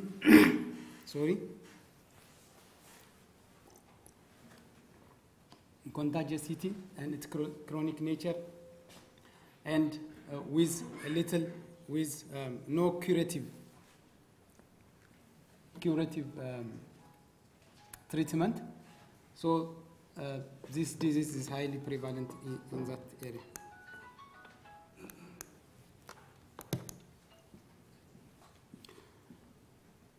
Even though it's highly prevalent, there are scarce informations regarding the socio-economic impact of this disease to the community, to the cart mule owning community. So the objective of this study was to assess preliminary assessment of socio-economic impact of epizootic lymphangitis in cart mules. The material and methodology I used was qualitative and quantitative. The study areas, as you can see, it's the northwestern part of the country. The study population I use is cart mule owners in the town. Cross-sectional study conducted from September 2011 up to January 2012. Data was collected from 109 individuals, and 6 focus group discussions were conducted with cart mule owners, and also 6 key informant, key persons were also questioned. From the group discussion we had with the cart mule owners, we try to identify first their knowledge about this epizootic lymphangitis, their cause, their characterization, the treatment, the seasonality, and effect on the mule and effect on their life.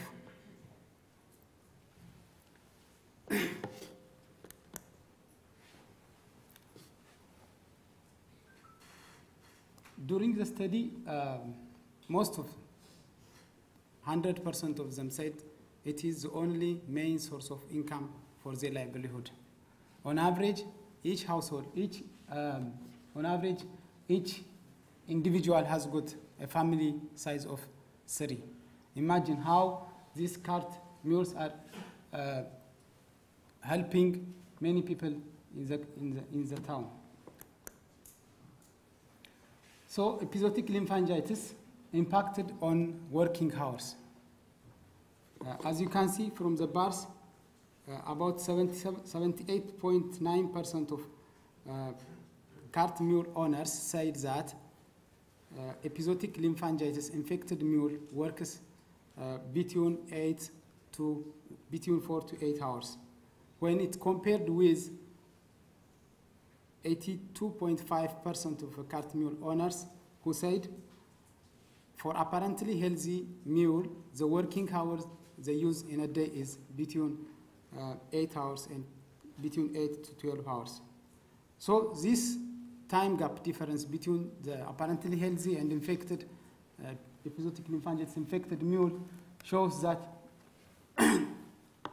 owners lose some amount of money due to the disease. This result also described in another similar study which is conducted in around Debre Zeit in 2010 by Negato and Ababa. It shows similar results like epizootic lymphangitis in horses create lesser hours in working than healthy mules.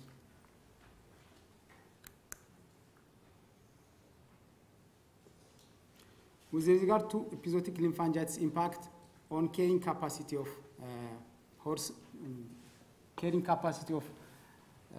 mules, 72.4% of the community said from the interviewed, 72.5% said they allow their mule to carry between 901 to 1,100 kilogram of weight for healthy one. Whereas when we compare them, most of epizootic lymphangitis infected mules were able to carry and pull only between less than 501 up to 700 kilogram of materials.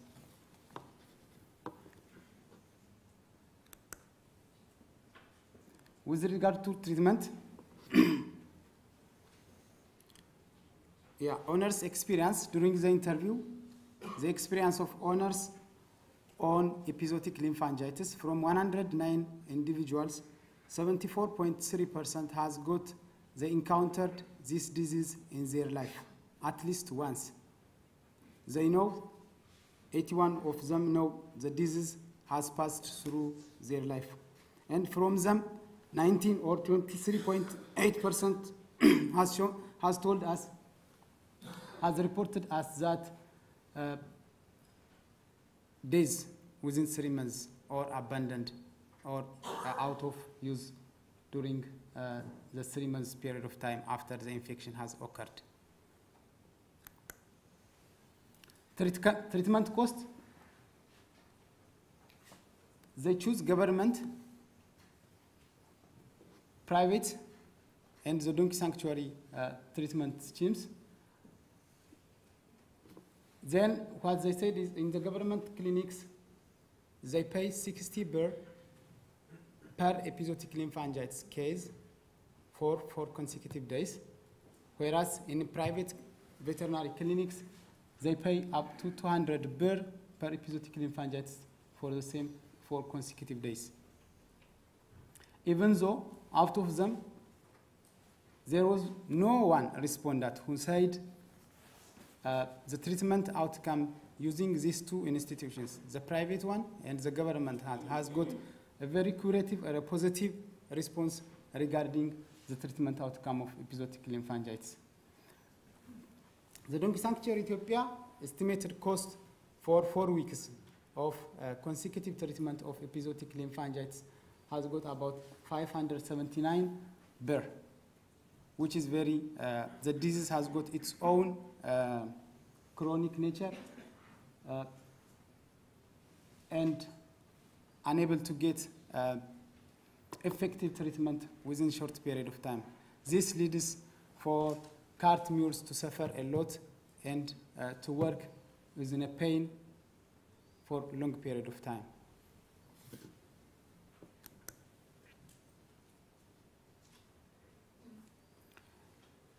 With regard to income, owners said that 100 birr can be collected in each day, 6 days in a week. They work 6 days in a week, and within 6 days, they collect for apparently healthy mule on average 100 birr per day. Whereas if their mule is infected with episodic lymphangitis, up to 60 birr is the maximum they can get from a single day. Reduction in income was associated with making the mule to rest more, has been suggested by Nagatu and Ababao in 2010 in their research on the same title in different area.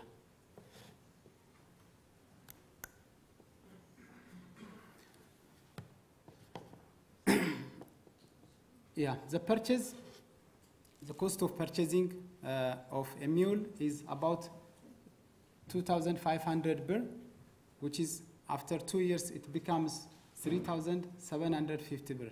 Losing a mule for a cart owner who's totally dependent on his family, totally dependent on the income generated by the cart business, has got a big problem where there is no other choice. This is a very labor-intensive work. Even it's not only the mule that works, it's the owners as well has got a tough job to do with the business. So it's very difficult for those who they can't gain loan, they can't get any other options of surviving. So it's very difficult.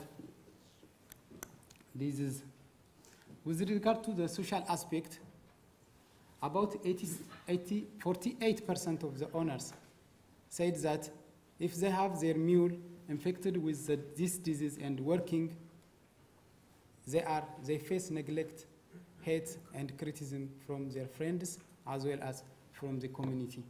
Most of them said even customers deny them, refuse them to use their mule because of seeing the bad lesions that appear on the mule.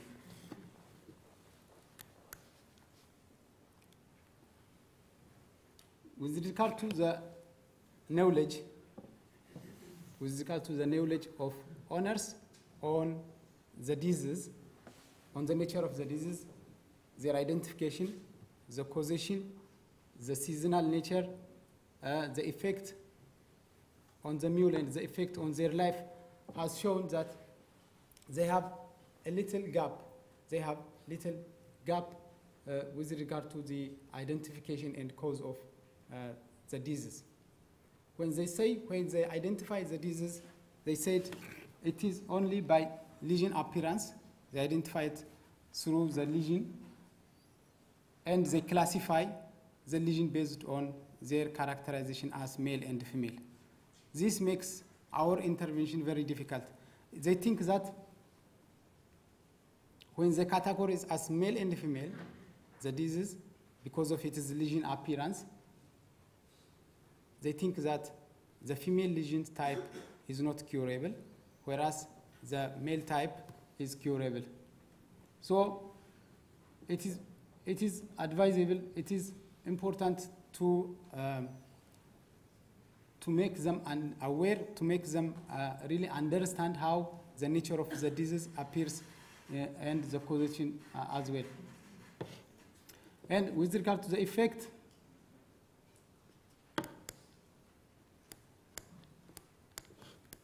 can you bring it to a conclusion, back? Please? Okay. In general, epizootic lymphangitis highly affected the economic and social well-being of cat mules in the town. So we suggest that designing of community-based prevention, treatment, and control strategy should be highly a priority in the agenda of concerned bodies. Thank you very much.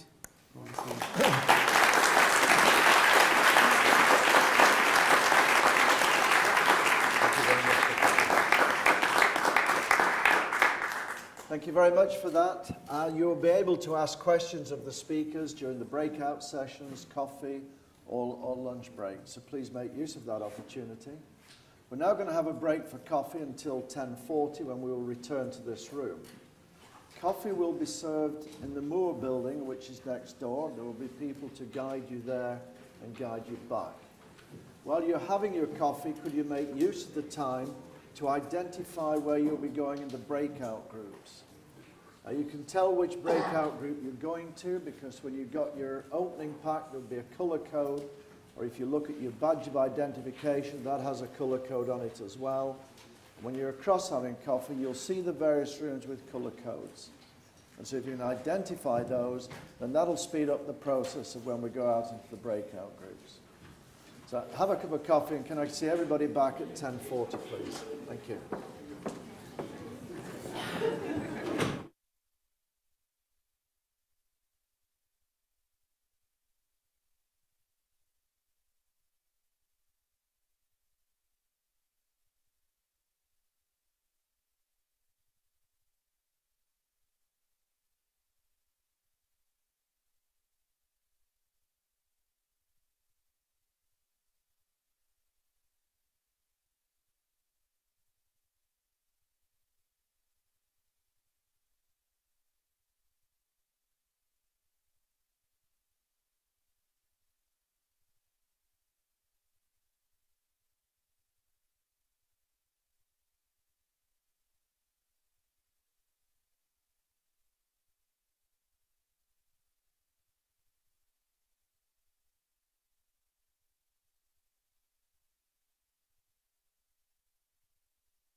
Thank you.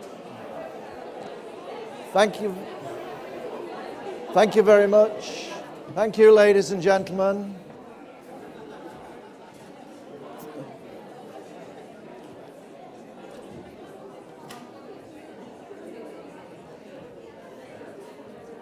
Thank you for your tolerance at returning on time for us today. If we can now proceed with the second part of this morning's programme. There are two minor items just to bring to your attention. The first one is that one or two people have asked about seeing the proceedings of the conference. They're actually on your USB, which is round your neck. So everybody should have that round their neck. If they haven't, if they have a word with somebody, if you pull it apart, that's where it all is. And the second little point is if when you're asking a question, if you could stand to ask your question, because that picks up to go on the internet a lot better than if you sat down. So I'd be grateful if you could do that. Thank you very much. Moving on to the next part of our seminar today, and I thought I'd dress accordingly with a pink shirt and a pink tie, so that I'm in touch with my feminine side, despite what people say. And our first speaker is going to be Delphine Vallette, and she's going to talk to us about women working equids as invisible helpers. Thank you.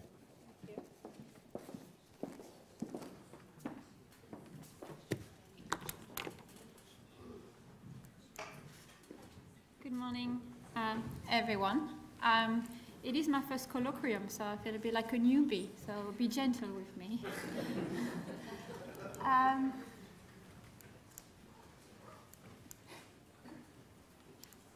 We rehearsed this.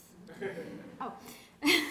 I'm going to talk to you about a piece of research which we call Voices from Women that the Brook conducted in 2013 and which explored the contributions of working equine animals in the lives of women in 4 countries, Ethiopia, Kenya, Pakistan and India.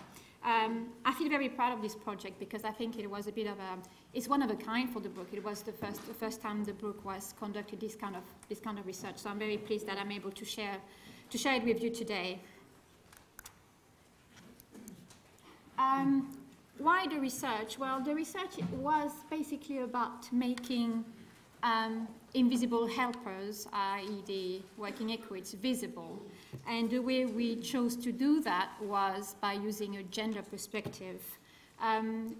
A lot of speakers before me have mentioned the fact that working equids remain invisible in human development, in the livestock sector and related sectors. They are unrecognized, they are neglected, they are undermined by policymakers and implementers, both at national and international level. Those guys are more interested in animals that produce food. As a result, working equids needs are not addressed in livestock interventions and policies. That translates into livestock vaccination campaigns, not including working equids. That translates into vet and paravet curriculum, not including equids. That includes in animal health budgets, not including equids. The other thing is that for human development people, working equine welfare, animal welfare, is kind of a luxury. It's seen as something trivial. You know, people suffer, people struggle to feed themselves, so why would you have, you know, why do you need to care about the animals? We also talked about evidence earlier today, the importance of evidence, and when it comes to women and working equids, there is very limited evidence on the relationship between the animals and the women themselves, which makes it very difficult to make a strong case to advocate for their recognition in livestock and other development policies. We basically need to speak a language that human development stakeholders understand. They don't understand animal welfare, that language, they don't understand it. They don't understand the working equids language, but they do understand the gender language. They do understand the livelihoods language, and that's how we need to speak to them. Spot the donkey. The primary objective of the research was about exploring that relationship between working equine animals and women. And we focused on the roles of working equids in the lives of women. And we focused on women telling us about the benefits and about how those animals help them on a day-to-day basis. But we also try to find out a little bit more about how women help equids. So it was about exploring that mutual relationship between women and working equids.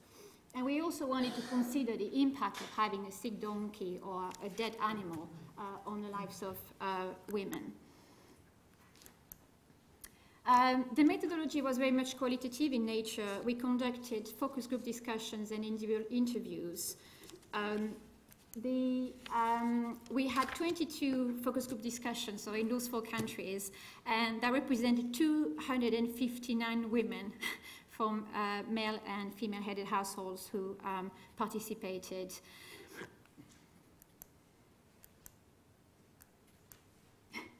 These are a few pictures of some of the focus group discussions and ladies we met throughout the year last year. When it comes to the key findings, I'd say there is actually one main finding, is the fact that working equine animals provide women with a support system. They are a support system to women. And that support system has 3 pillars. The first one is about the help they provide around household chores and labors. The second one is about income generation. And the third one is about social benefits. We asked women to rank their livestock according to the importance of livestock in their lives, and actually about 77% of groups ranked equids first compared with other livestock. All groups in Kenya and India actually ranked equids first. And the primary reason they ranked their equids so high was because of their help with household chores. We had many, many women telling us, you know, my donkey is my backbone. Without my donkey, I can't do anything. We had a lady, I think in Kenya, saying, you know, having a donkey is like having a tap. You know, I know that I won't be running out of water. Without exception, oops, sorry, I forgot, I didn't have a slide.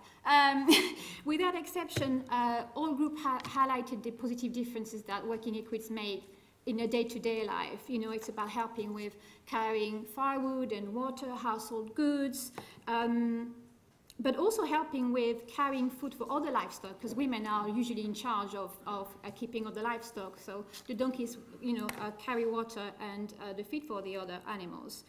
They talked to us about the physical benefits of having a donkey, no back injuries, no head injuries, no limb, no pregnancy problems.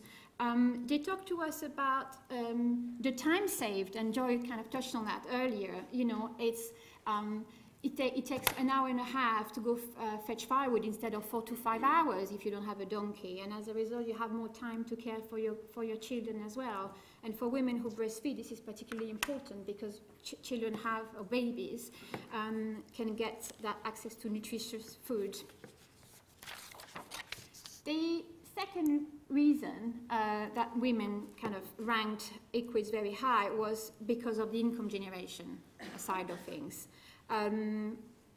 This is obviously especially important for female-headed households, but except for 8 women, all women that we interviewed through focus groups or individual interviews used their working equids for earning an income, themselves or another member of their family.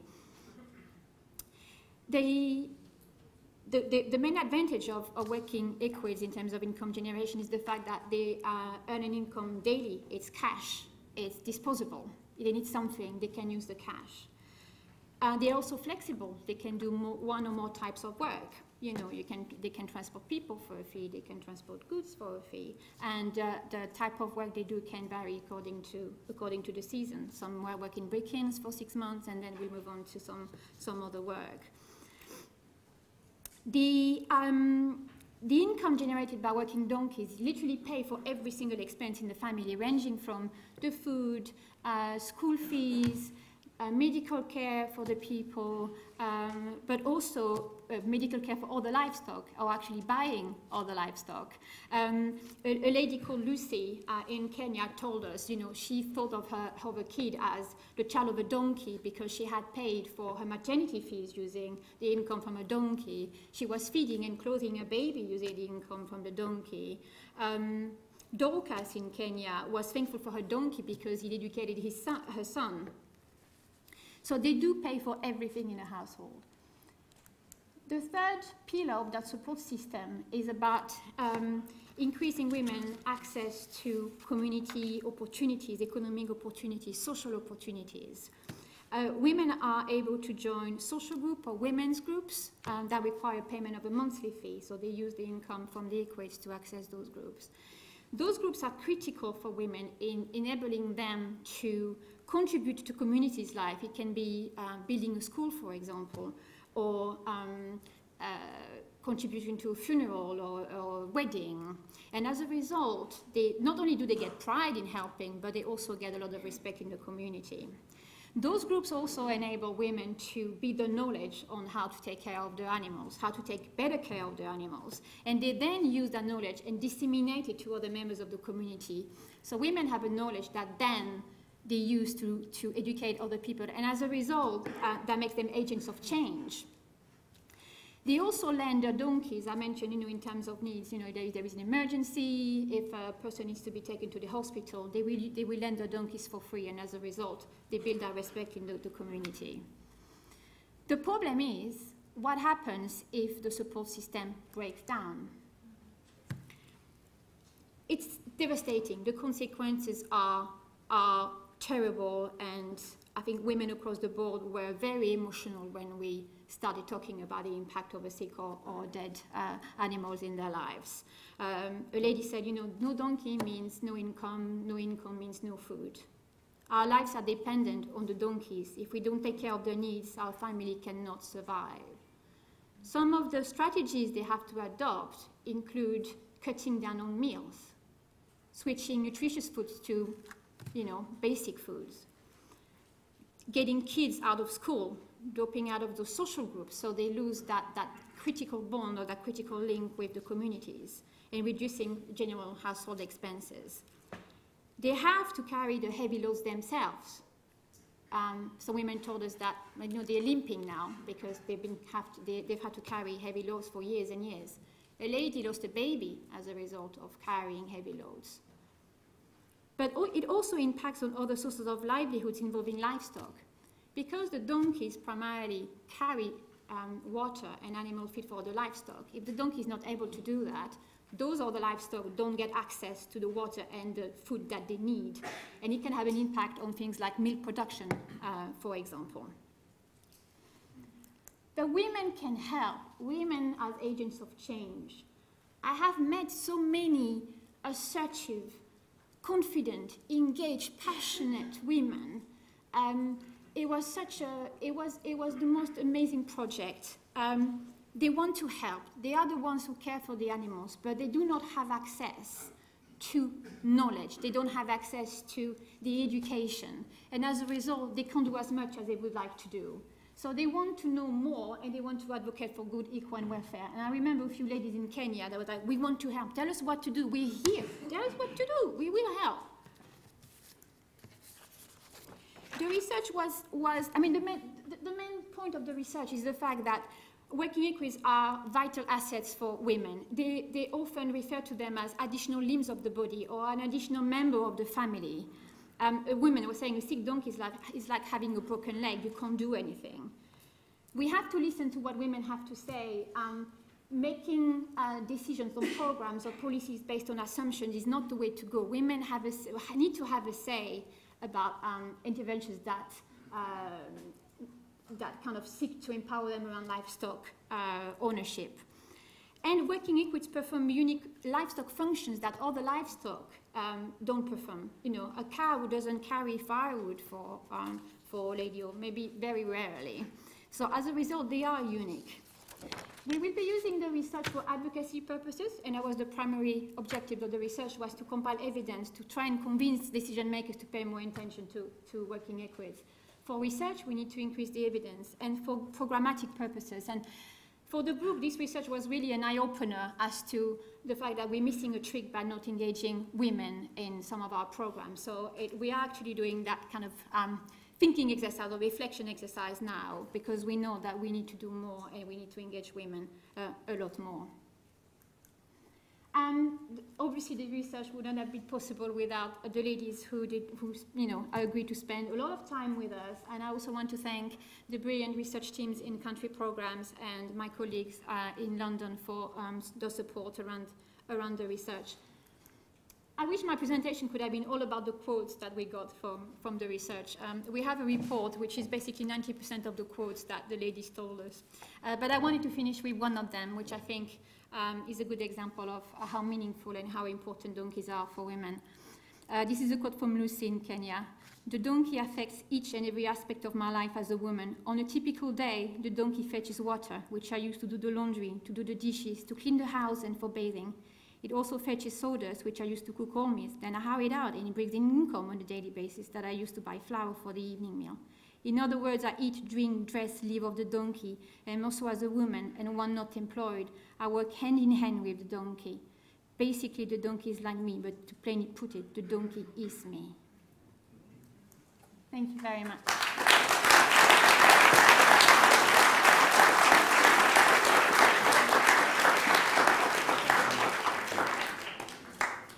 Thank you very much, Delphine. Delphine works at the Brook, as does our next speaker, who also works at the Brook, Dr. Syed Farah Uz-Zaman, and he's going to speak on the contribution of working equids to the livelihoods of their owners in India. That's Syed.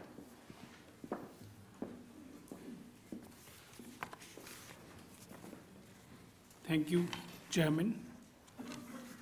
Before starting the presentation, I would like to thank World Horse Welfare for selecting my work, and also Brook Hospital for Animals for allowing me to present my work in front of you today. Good morning.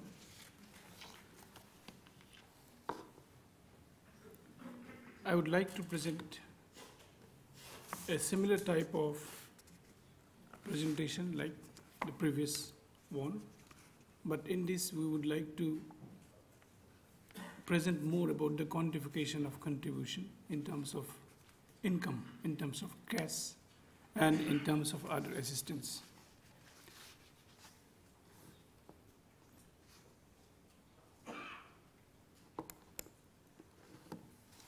I would be limiting to myself within these 5 parts of the presentation, and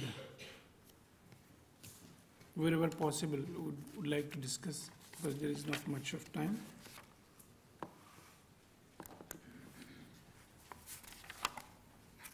You know that the thousands of livelihoods are there in the eyes of the people, in the policies of the policymaker, and of course in scientific evidence as well. Because there is no evidence, there is no importance. So therefore, Brook India commissioned one study with the basic aim to understand the contribution of working equids in generating livelihoods for their owners and, of course, users. In India, this is anecdotal experience from our work. 1.2 equines are owned by one family.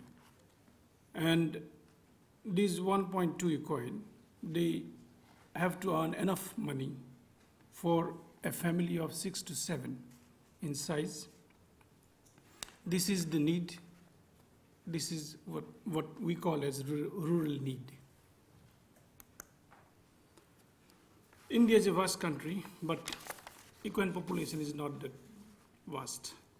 We have 1.1 million equine population, and out of that 50% equine resides in northern India, which you can understand, you can see Uttar Pradesh and upward. And these equids are associated with various income generating activities. In this point, I would like to say something about Brook India's operation. As of now, we have operations in 30 district units across 8 provinces. We have 2 kinds of operation. One is direct, meaning where the HR staff and everything is looked after by Brook, and other is partner operation, where we work with local NGOs. And they employ people, they take care of HR. Of course, we do have staff of Brook, central staff of training and monitoring and supervision. In the financial year 14 and 15, 2014 and 15, we have covered around 242,000 equids. 242,000 equids. There are equids generate two types of income. One is direct, where they earn cash. You can see they work in brick lanes, transporting unbagged brick from brick lane production area to the furnace. They transport goods. And in indirect income generation, they assist their owners, either lessen physical burden, as Delphine mentioned previously. They help the woman. They save time as well as money. And most of them, they also transport their own products. Like in picture, you can see the potteries. This is what they produce, and they transport to the market.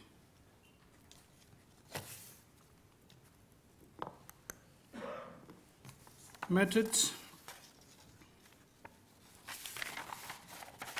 For the first time, probably in Brook, or maybe in this welfare world, we have used a new approach, household economic framework approach, which is 1 out of 9 livelihood models, which originally was developed by Save the Children, and now one food economy group of America, which actually is executing that with a panel of experts. Essentially, this is a tool used for understanding the food security and never had been used in the context of animal welfare, whereby we have to modify that framework to include this context, where we had deleted many things that were relevant for human development and added many aspects of animal welfare, especially the animal part, veterinary expenses and all. The basic principle of this model is food security, which is equal to getting sufficient amount of energy. According to the report, Human Energy Requirement 2001, Rome, they have mentioned that if a person gets 2100 kilocalories per day with quality food, including all 5 major components, carbohydrate, protein, vitamins, and minerals, then they will say that it will be said as food secure. That was the basic underlying principle of the study. This is the model of the methodology, which starts from livelihood zoning, followed by community leader interviews, then well group breakdown, and finally doing mixed for FGDs with the well groups. We'll talk in detail later.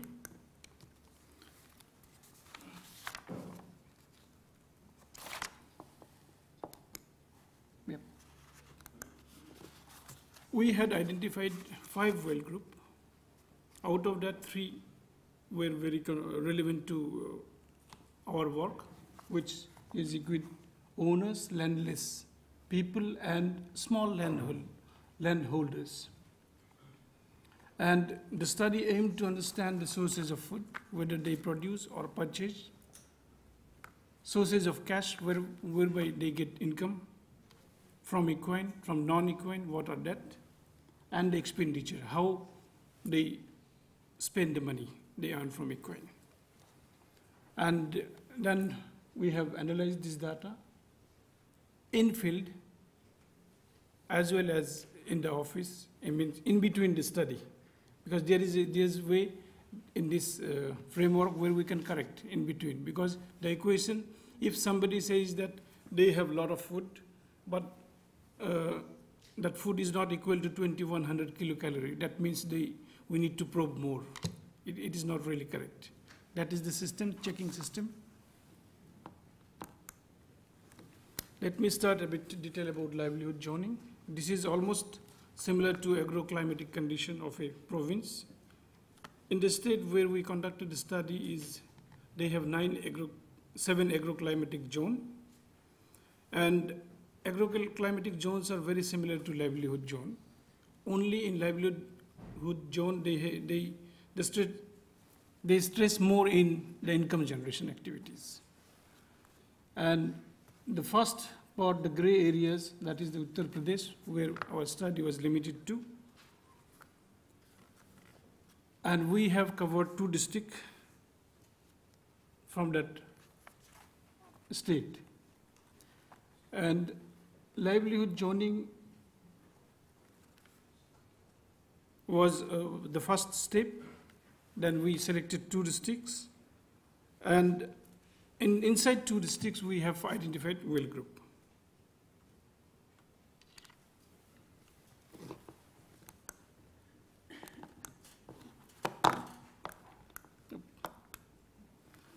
The sampling.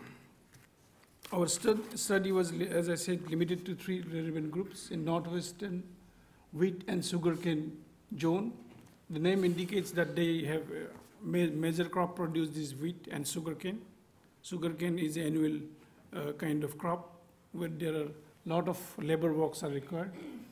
And 4 villages, according to this framework, is enough from 1 district, and 8 should be a minimum sampling size from 1 zone. An analysis basically was done at multiple levels, as I said before, checking in the field where equation should not is 2100 kilocalories. And of course, the one more assumption in this framework is that for these rural people, their income is equal to expenditure. They do not have enough money for saving. If they say there is more expenditure and low income, then there is some problem. So that is a checking system in addition to that. And of course, final analysis with all the group. Well group breakdown, you can see the primary criteria of well group breakdown is the land acquisition in India. Equine owning groups, as you can see, they do not have land at all. And landless, they do not have land as well as they do not have equities. And small land holders are 1 to 5 bigha. 1 bigha is 0.2 acre. And you can see the household size. You can see the livestock and other equine owning crops grown there. So these 3 well groups were primarily considered.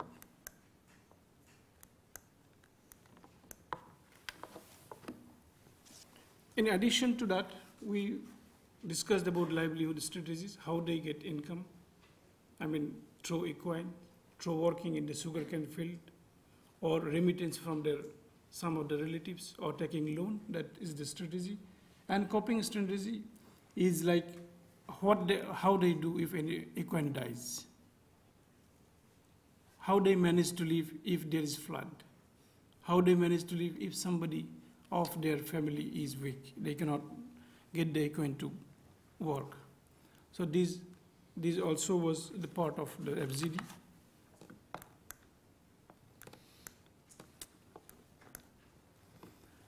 Data collection was primarily done with the first, we had a community leader interview where influential people of the community were there, where we decided how to break down the wealth and what are the criteria. Then we made the well groups, and inside well group we had mixed gender focus groups, meaning is that male and female, 3 women and 3 men will be there. But you can see in India it's difficult to get men and women together. Therefore, we had to discuss it separately with men and women. And after this data collection, we again, we had to go as part of the methodology to the government office where they have a system of data where we confirm whether whatever they were saying is according to the data of the district or not. That is a check again, because if there is, they said 14% milk is there for a buffalo, but the average of the district is actually 20, then it is not correct. We have to go back to them again and correct the data.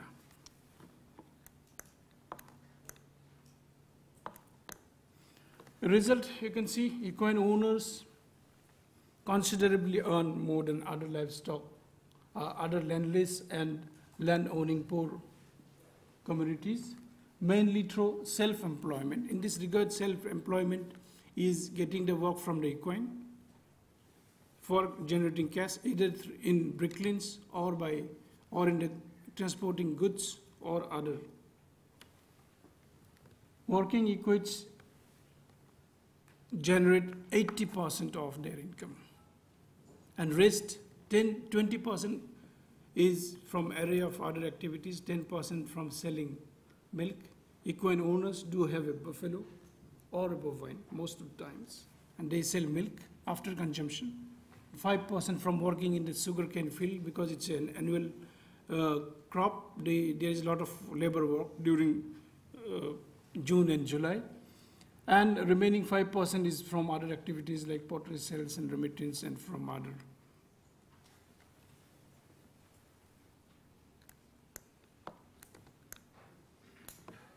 You can see this is a graph showing that a livestock product payment, the food, household income and expenses. You can see in the small landhold owner, there is production of grains, there is crop, because they have land. And for equine owners and the landless, they have to purchase everything from the market. If the market is not working due to some reason, they are actually devoid of food. That is what is, they are vulnerable. Market access and availability of goods in the market is essential for their living.